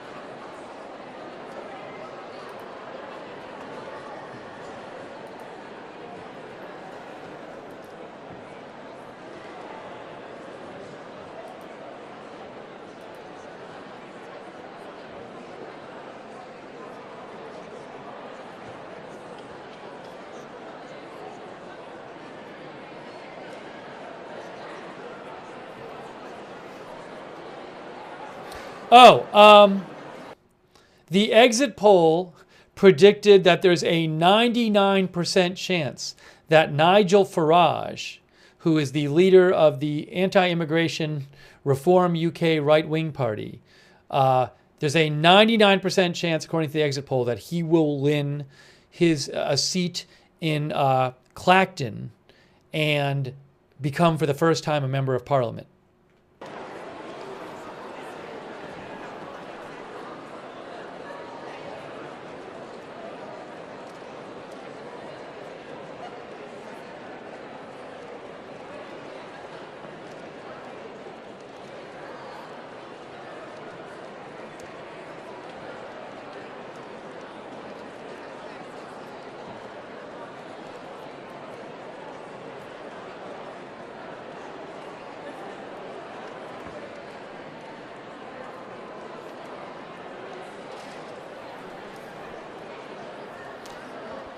Something else to keep in mind about Reform. This is interesting. This is from Sky News. Sky News says Reform UK seems to be on a course to win many more seats than polls suggested before the election due to Conservative vote shares falling and Nigel Farage's party making headway in areas that voted to leave the European Union. But Reform UK's final seat total is highly uncertain. And this is because the model suggests there are many plans where they have some but a relatively low chance of winning. So, is a plan like a constituency? But keep that in mind. The Sky News is saying that that 13 number could end up being significantly different than the actual number. Oh, Sunderland's being announced? Where? I don't have it. I got to get it. Where is it? Do I have video of it that I can show you? Hold on. I have it. I got it. Hold on. Why is there no audio? There's no audio. I have no audio on this shot. There's literally no audio on the shot. This is Sunderland South and Labour Bridget Phillipson, I believe we're looking at. So this is the first seat to officially been announced. This is Sunderland South, and this is a Labour hold. Sorry, there's no volume.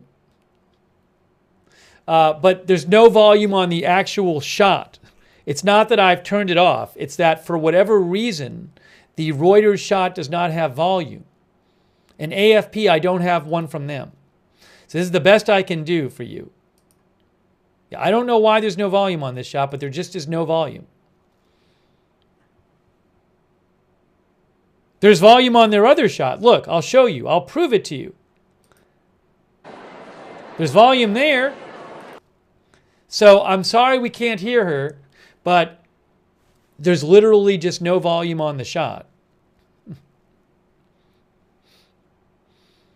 So I'd like to play it for you, but I can only work with what I have.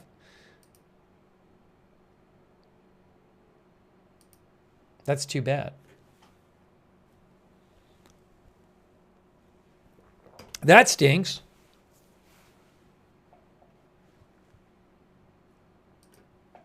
I'll tell them. I'll message them.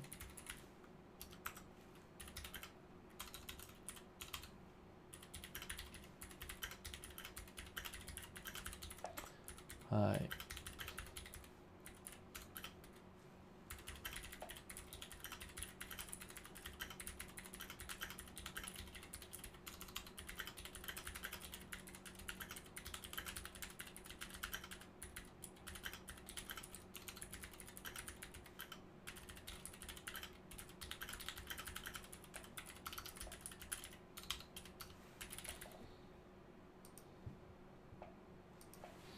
So this is Sunderland South. This is the first seat that's officially announced. This is Bridget Phillipson. This is a Labour hold.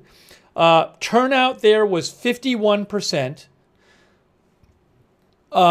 She won with about 18,000 votes. And she got, the next highest was Reform with around 11,000 votes. So she got about a little over half of the vote there, and the next highest candidate was Reform, who was about 7,000 votes behind her. And this was projected to be a Labour seat. Okay? And I'm sorry that the volume on this shot is not working right this second.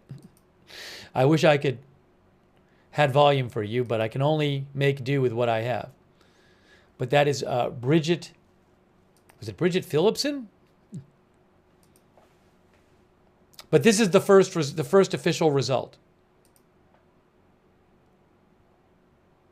She is the shadow education secretary. That means that she is the education secretary for Labour. Shadow means when they're not in power.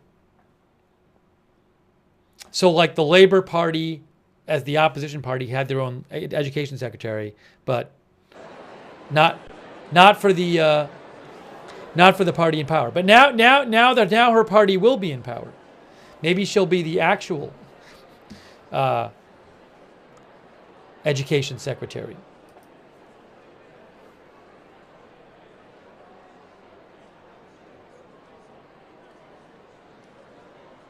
If they use the word actual.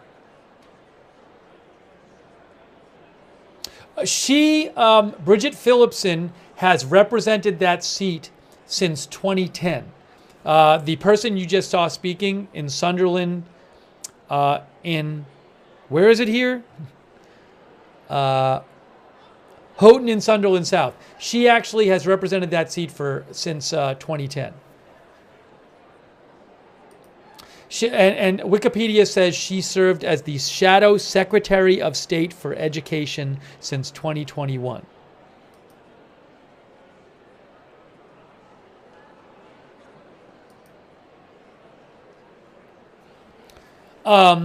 The shadow cabinet in the UK, says Wikipedia, is the committee of senior members of the official opposition who scrutinize the work of a cabinet of the United Kingdom. Each shadow cabinet member is given a position, typically given a position which corresponds to that of a government minister. Shadow cabinet members are usually appointed by the leader of the opposition. The roles of shadow ministers are to develop alternative policies, hold the government to account for its actions and responses, and act as spokespeople for the opposition party in their own specific policy areas. So is this Blythe?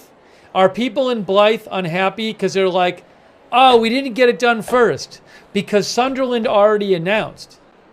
And I know Sunderland and Blythe compete to be the first.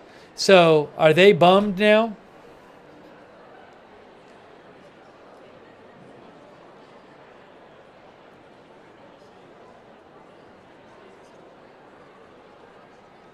Hexley says, yup. Jim Gizmo says they're bummed for sure.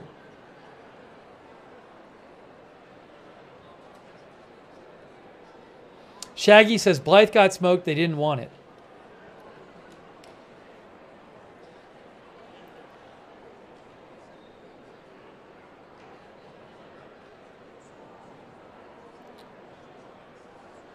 Maybe we'll get to hear their candidate. Oh, Nuclear says Blythe was always Labour. They went Conservative last election. Is that true? I thought they were both holds.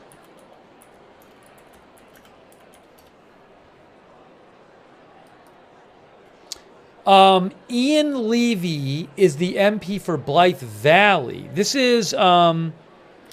exact seat is called, where is it? I forget.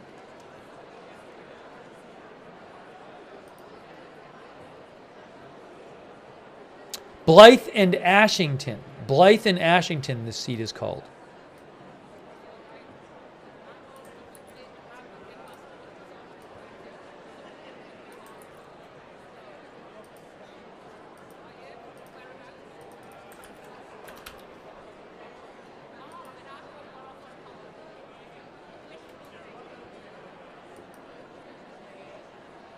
Oh, this is a new, Blythe and Ashington, I'm sorry, is a new constituency.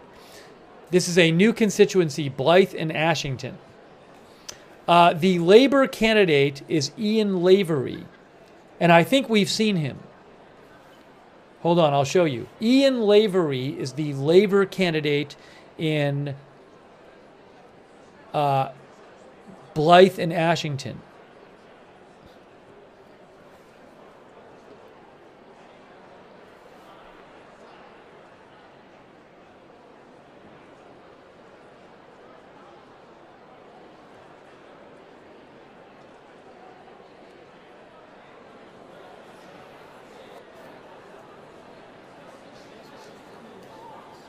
Carl says used to be called Blythe Valley before 2024.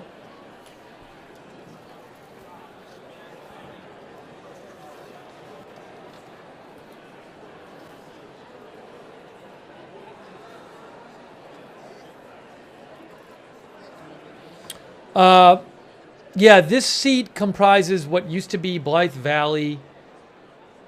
Blythe from Blythe Valley and some other areas. They reorganized, they redid some of the seats, I guess. I don't know the specifics.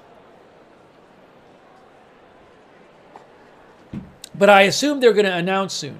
So officially only one seat has been announced. And this is supposed to be the second one. And I assume they're going to do it soon. They were competing with Sunderland to see who could announce first. But it seems like they got beat pretty handily. Are they going to announce right now? What do we think?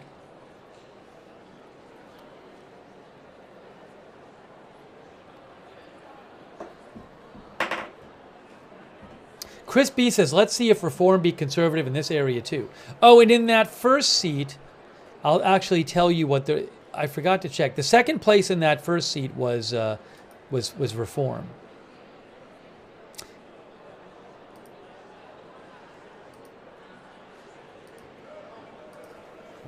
UK. Can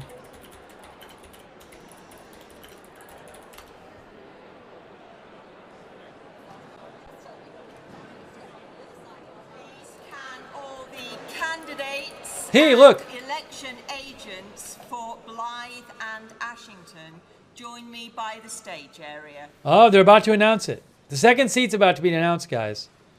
Second seat.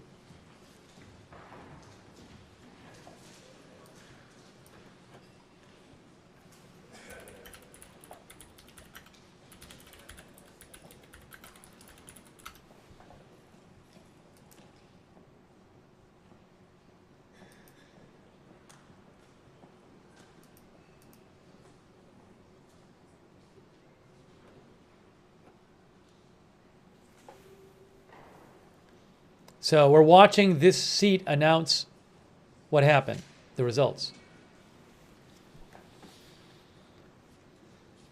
It's expected to be a Labour win. Yes, Reform came in second in that first seat, in the Sunderland seat. I'm trying to get you the actual numbers again. I can't find like the official government election returns page. Like I went to Electoral Commission, it doesn't seem to have it there.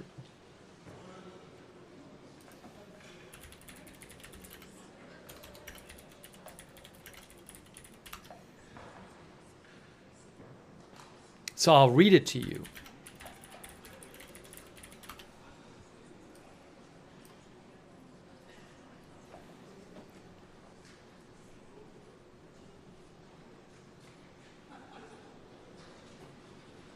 Here is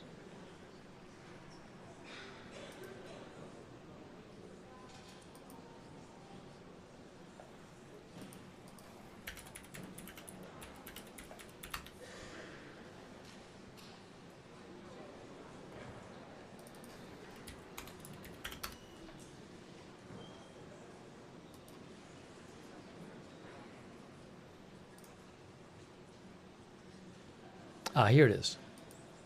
Yes. So in the seat in Houghton and Sunderland South, which is the one seat to have announced, Bridget Phillipson from Labour got 47.1% of the vote.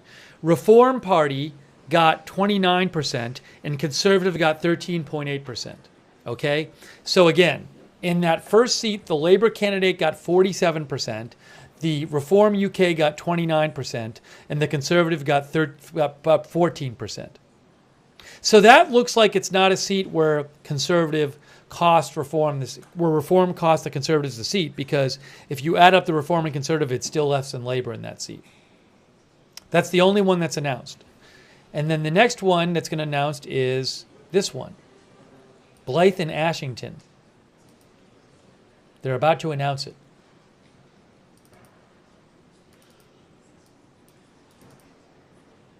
So we'll watch them announce this one.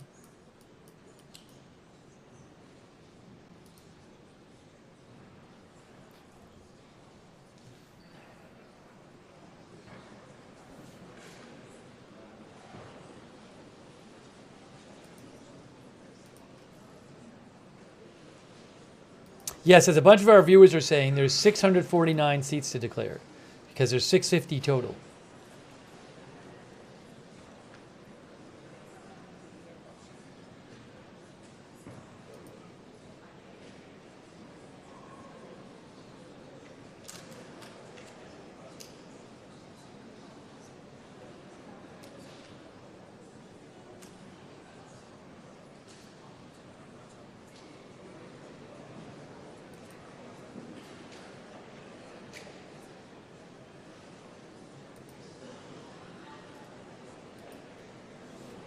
John Byrne Murdoch with the Financial Times says, Labour underperformed the forecasts, although they're supposed to have a huge victory, and Reform UK seems to have exceeded the forecasts, at least according to the exit poll. We'll see how the actual results end up coming out over the coming hours.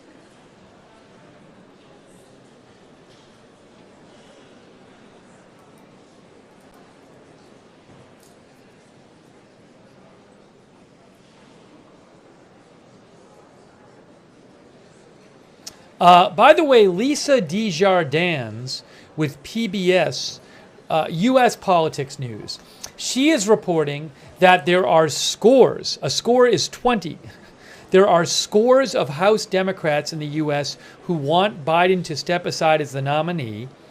Two rough groups have been circulating a possible letter to declare this publicly, a group in safe seats and a group of frontliners, but it's not clear if either letter will go out.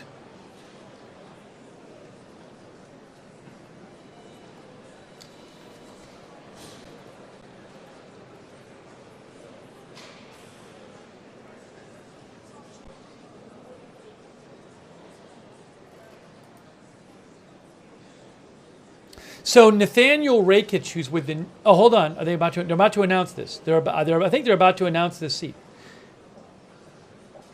Here we go, guys. This is the second seat to be announced.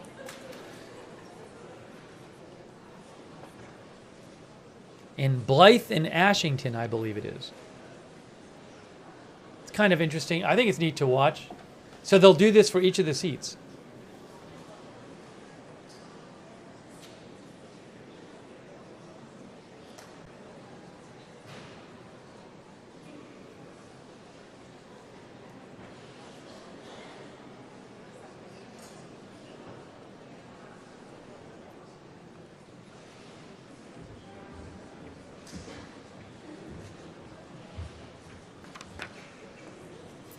We now have the results for the Blythe and Ashington constituency. Having spoken with the candidates and agents, I'd now like to invite the returning officer, the High Sheriff of Northumberland, and candidates onto the stage for the declaration.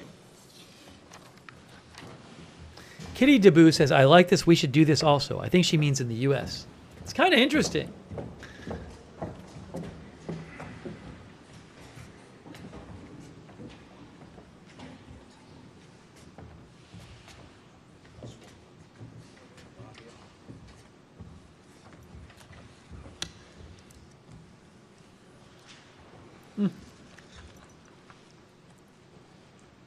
I, Lucia Bridgman, returning officer for the Blythe and Ashington parliamentary constituency, hereby give notice that the total number of votes given to each candidate was as follows. Ian Lavery, Labour Party, 20,030. Maureen Levy, the Conservative Party candidate, 6,121. Steve Leyland, the Green Party, 1,960. Mark Peart, Reform UK, 10,857. Stephen Anthony Salidas, Liberal Democrats, 1,433. And that Ian Lavery is duly elected as the Member of Parliament for the Blythe and Ashington constituency.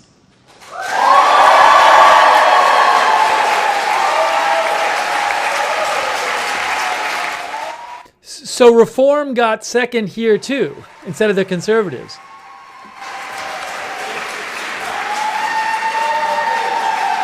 Thanks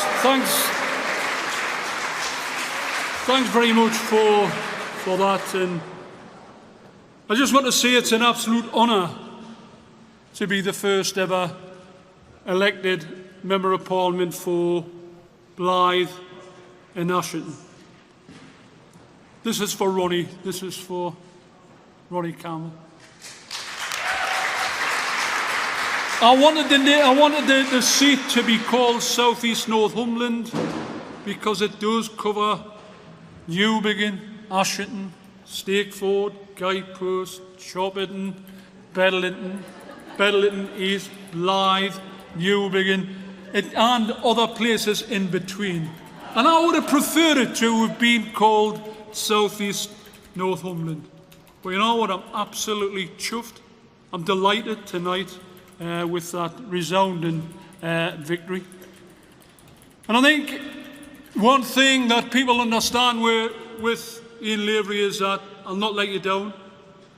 I'll not let you down at all. Before I go any further, I do want to thank the returning officer, staff, everybody who's worked their socks off tonight, and there's a long way to go. People from Northumberland County Council, the leisure centre staff, the security staff, everyone who's worked, put a lot of time and effort in to make sure that this is a successful count tonight. And a massive thanks to my team from the Labour Party, absolutely fabulous. Every one of you is leafleting, knocking on doors, listening to people, taking the abuse on occasions. What a fantastic team. And without that fantastic team, together with the support from the trade unions, then who knows what the result might have been. I really want to thank you from the bottom of my heart. And a big thank you to my wife, Hilary, and my two lads, Liam and Georgia, and little Ian, again for their support. How on earth to put up with me at election time is beyond me. But a massive thank you to them all. You know, the hard yards start now. And we've inherited, or hopefully, I am being thoroughly presumptuous, but if the exit poll is correct, then the Labour government will inherit a mess. 14 years of destruction. The NHS is on its knees. You can't get a dentist appointment. You can't get a GP's appointment. You can't get an ambulance when you're extremely poorly. And you suffer greatly in the A&E when you seek some sort of medical support. It's on its knees. We'll put that right. Labour want change and we demand change. We'll put it right. We've had wage stagnation. People, everybody in this room, the wages have been stagnated since 2010. That needs to change. Labour will deliver for working people. Labour will change things for working people. The cost of living crisis has been absolutely dreadful for lots of individuals. Child poverty is on the increase. Here and where we are in Blythe, there's hundreds and hundreds, if not thousands of young people living in poverty. Kids that high living in poverty. This is the 6th richest country in the world, and where we've got people living and kids living in poverty. We've got pensioners who cannot feed and eat at the same time. That cannot be right. Labour will change that for those people. It is a little bit ironic, you know, when we mentioned wage stagnation since 2010, yet the Prime Minister of the country, Mr. Sunak, is richer than the King. And he continually, throughout this whole campaign, has told people that his plan's working. It's not working for people in constituencies like Blythe and Ashington. Labour will change all of that. You know, the constituencies are desperate for change. Too many disenfranchised people from the political process. We've met them on the doorstep. People who cannot be bothered with politics anymore. They feel let down by everyone. We've got to reconnect with the people. Instead of having a country divided on hate and phony wars, we've got to try and unite the country, bring people together. People with different views, we need to bring everyone together, and that's what we must change. 14 years of a phony culture wars are now, thankfully, at an end. Labour will unite the nation, and Blythe and Ashton will be at the very heart of that change. Thank you very much to everyone. Thanks.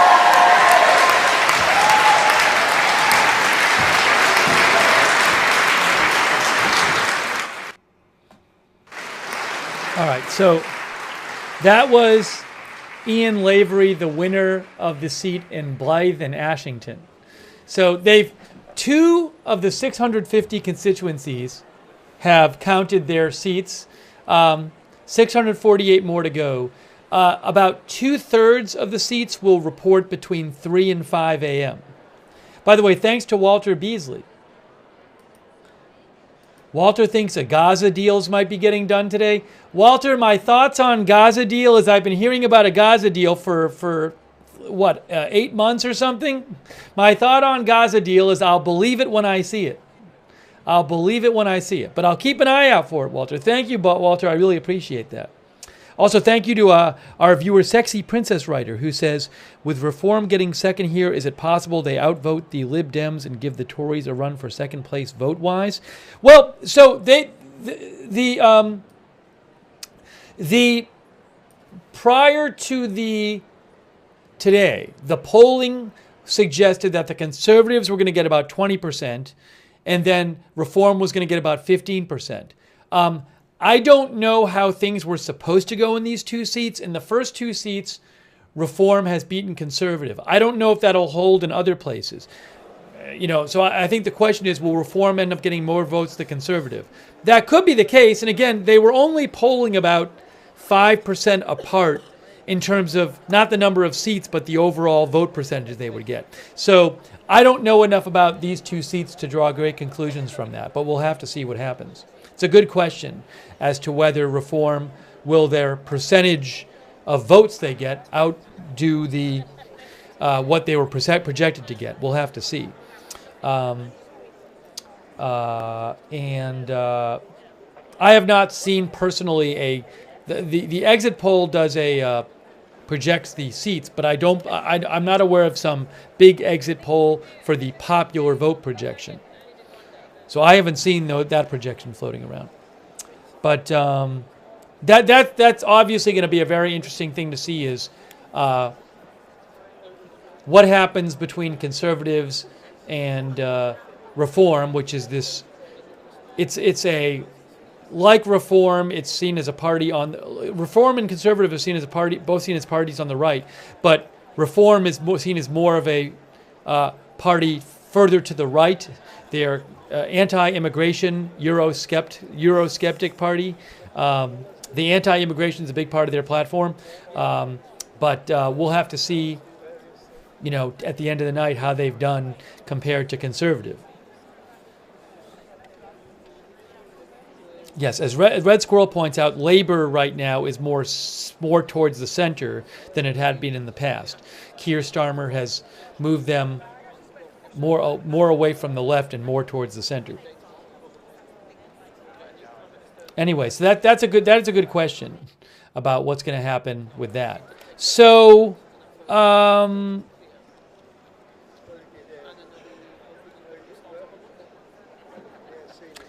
Mr. Fukinmu thinks the Conservatives will be lucky to get 100 seats. We'll have to see.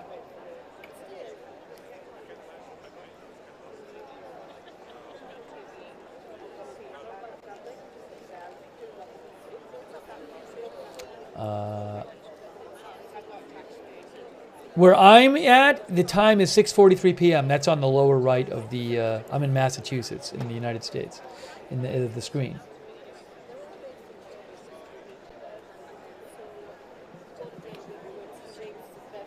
Solarized, our viewer says, these first two seats were big on UK independence not that long ago. UK Independence Party not that long ago. Zero surprise they voted reform. That's what Solarized says. Again, I don't know enough about the seats. I could look up and see. Well, Blythe and Ashington actually is a new seat.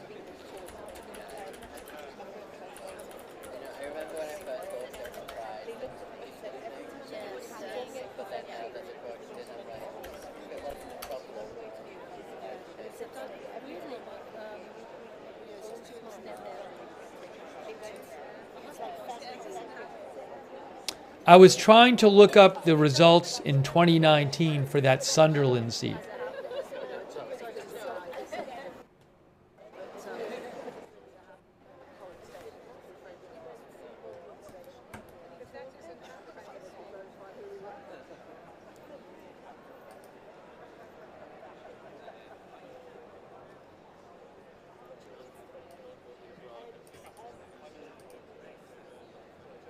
I can't find it. I don't, that first Sunderland seat, what is it called?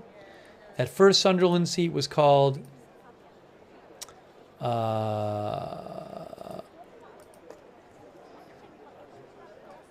on. Houghton in Sunderland South.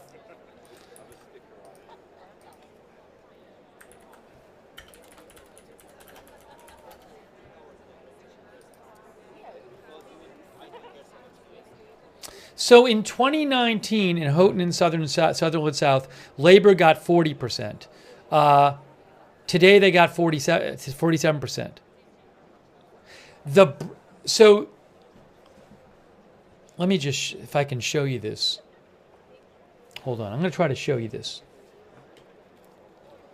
Right, so this is the first seat tonight was Sunderland South. Sorry, it was this seat here. It was... I know it says Houghton and Sunderland South. So this is 2019. This is the previous election. And so in the previous election for this seat in 2019, Labour got 40, Conservative got 32.9, and the Brexit Party got 15.5. And then today what happened is Labour got 47%. And I think Reform got about 24%, and Conservative got about like 12% or something. So my point, like, I don't know enough to be able to look at these two results and say what this augurs for the rest of the night. Could you see a world in which the Reform actually comes in second place in terms of the total number of votes they got, never mind the seats? Conservatives are expected to get more seats, but that's a good question. Hold on.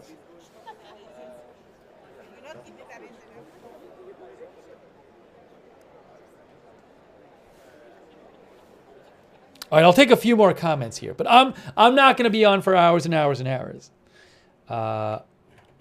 So, can I explain the parties and what they believe in? Well, I'm going to get off the air pretty soon, but Conservative is like the more mainstream right-wing party, whereas the Reform UK is farther right. Conservatives are the one who are in power. Reform UK is farther right. They've been very strong on anti-immigration in this upcoming election, in this election that happened today. Labour is the main opposition party, and they're more to the left. And they're the ones who are going to win this today, according to the exit poll. But they have, in the last few years since the last election, they've moved more toward the center than they were 5 years ago. And there's also the Liberal Democratic Party, which is seen as like a moderate party. But I'm not an expert on these parties. And at this point, I'm not going to take the time to kind of look up articles on that stuff. So I'm not a great source of that kind of thing. But I guess you could say, roughly speaking, would it even be correct to say, roughly speaking, conservative correspond to Republicans in the U.S. and labor can correspond to Democrats? I mean, in the sense that one is seen as more right and one is seen as more left. But I'm not an expert on the different parties. But just to give you like the most basic of outlines. Deuce thinks that's like a fair analogy. Rogan Mitch says it's about right. Tom says pretty much similar, yeah. Again, I'm sure there's very specific, there's plenty of differences.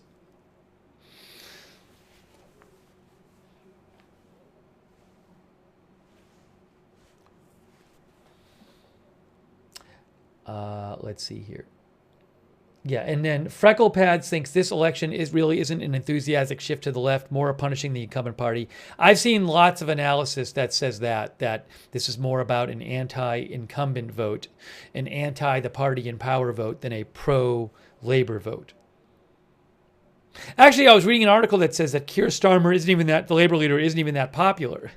It's just, it's widely seen as a anti-party in power vote.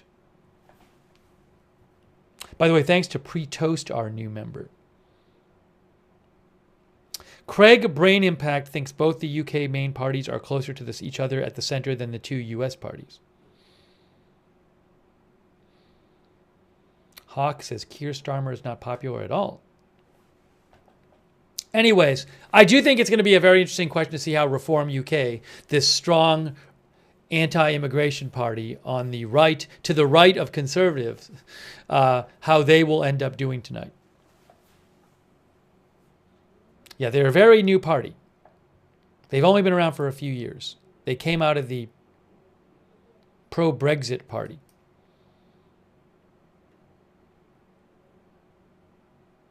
Hang on 1 second here.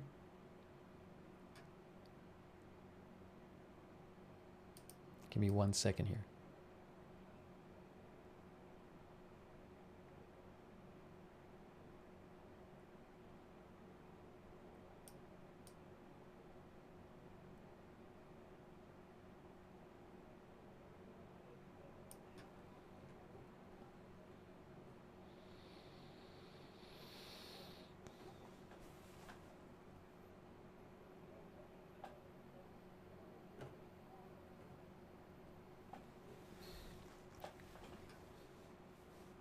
All right, guys. Well, look, I think I'm going to wrap up our coverage right now.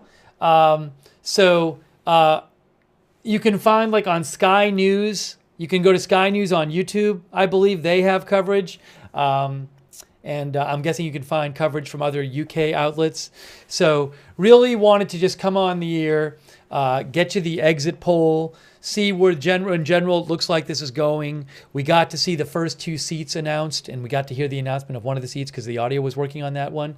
So I am not a UK political expert. So I think I am going to start wrapping up this live stream.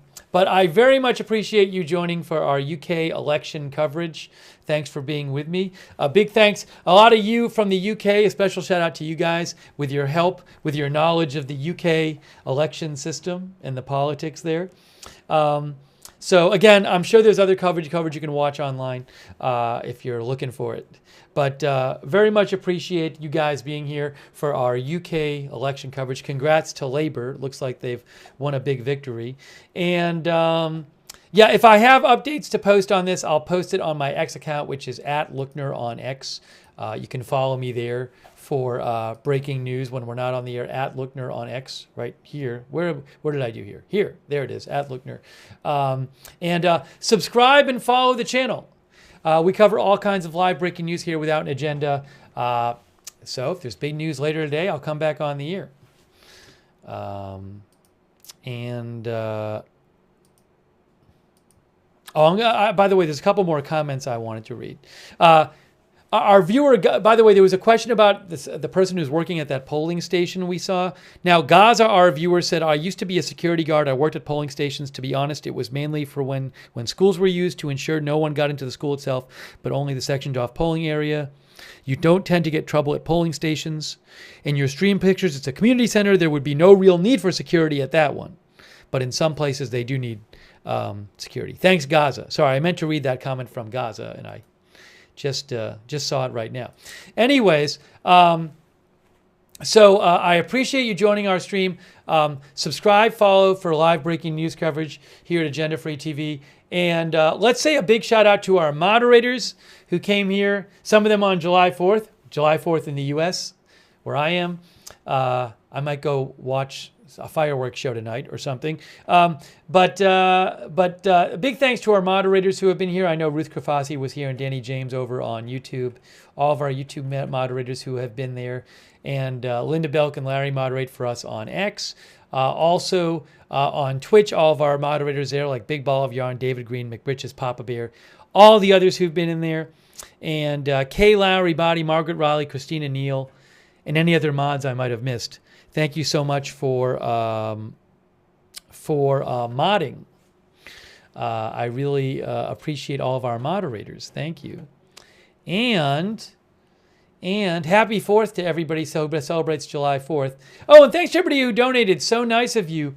Very much appreciate your donations. That is what keeps this channel on the air. So big thanks to you for that. I think I thanked everyone for your support.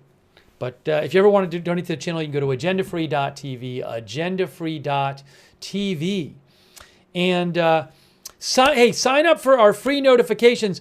I come on the air when there's big breaking news. I can't tell you in advance when that's going to be usually. But you can get a notification sent to you whenever we go live. Really reliable notifications through our 3 notification system. We do it through Discord. You sign up once and you get sent a notification every time we go live. So sign up for the free notifications. The moderators will post the link to the notifications in the chat. You can also find that link in the Facebook and YouTube description for this broadcast. Also, if you go to that link, you have an option to check out our free Discord chat where you can chat with other viewers on Discord when we're not on the air, the Agenda Free TV fan Discord. So check that out if you want as well. A lot of our viewers like doing that. Big thanks to our Discord mods, by the way. And I also want to mention, what was I going to say? Oh, if anybody's interested in being a volunteer moderator, that would be awesome. There's sometimes a wait list, but you can ask our mods for more information. Yes, I will be covering the French election that is Sunday, right? 5th, 6th, 7th, on the 7th. Yes, we will have a stream on the French final round of the second and final round of the French election on Sunday. Okay. Spirit of Morning says we have great Patreon chats too. That is true. That is true. I'll post the Discord link. Hold on a second. I'll post the Discord link for everyone too, in case anybody didn't get it. Hold on. Let me just pull it up here. Oh, thanks, Cruella, for your support. I appreciate that, Cruella. Thank you so much. Cruella. The Discord sign up for notifications. Oh, is this the notifications link? Hold on. And check out the Discord chat. I think I just posted the link. Check out that if you didn't see it before.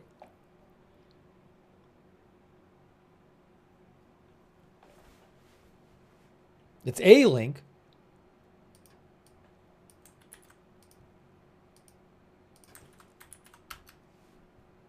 Seems to work.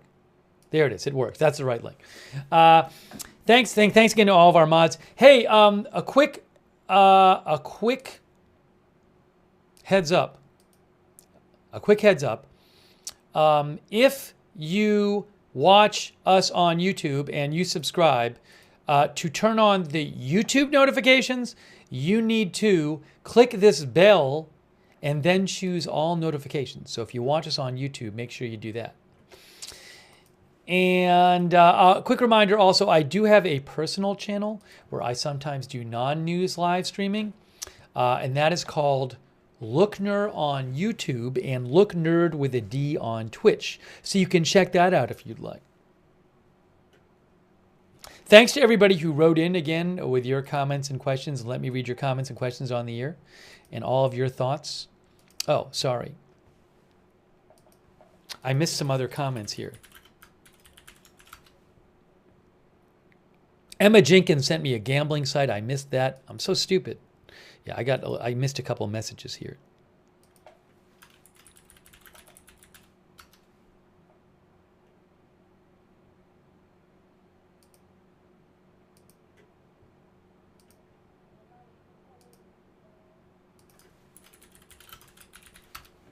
Okay. And sorry if I didn't read your comment.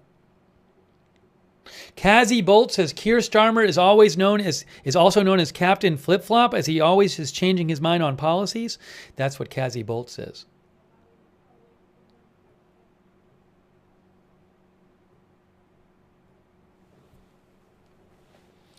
Okay. We're going to wrap this up. Oh, I want to say thanks to our Twitch subscribers. Did I ever thank Catnip Crew yesterday? Thanks, Catnip Crew, for subscribing on Twitch. Shaggy, McBritches, Wall Street. All of our Twitch subscribers, thank you. Really appreciate your support. Rogun Mitch.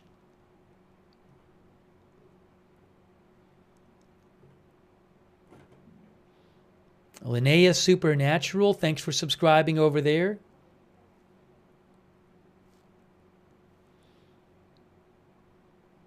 Blue Pip. Relila. Mr. Bigley, Huge and Tremendous. And all of our subscribers on Twitch, thank you. Our Facebook subscribers, big shout out to you. Eve Richards, Kristen McConnell Gates, Margaret Riley, Kay Lowry Body, Diane Allworth, Billy Joe Drage. Thank you, subscribers on Facebook. Much appreciated. And our YouTube members, thanks to all of you people like Mythical, Kathy Zimmerman, Kitty Zimmerman, Judy Collins, Cruella, Red Squirrel, UV Lightning, Brian Tampa, Roger Shoemaker, Julia Red, PZ Papazulu, Jonathan Sharp, Janet Burnett, George Robardes, Anna, Flor Morena, J.K. Senar, Mr. Worldwide, Pet Brett, Star, Dr. McRib, Comet's Mom, Evelyn in Maine, Buffalo Women, Janet Burnett, Stanley Z, Reary Patton. Thanks for being members. Pre-Toast, Elizabeth McPherson, Gavin House, Red Squirrel, and all of our other YouTube members as well. And our viewers like TestTube. Bear Mom, our member, thank you. So it's a big victory for Labor and a big defeat for Conservative. That's what it's looking like. Okay. All right, guys. So thank you for being with us today. Gary Jones, thanks for watching too. And Daddy Dino, Erin Weirdo, Rice Ball, and thanks to our subscriber JT88 Clay 54. All right, guys, we are wrapping it up. And Quellhorst, we are wrapping it up, looking like a big victory for Labor and a big defeat for Conservatives.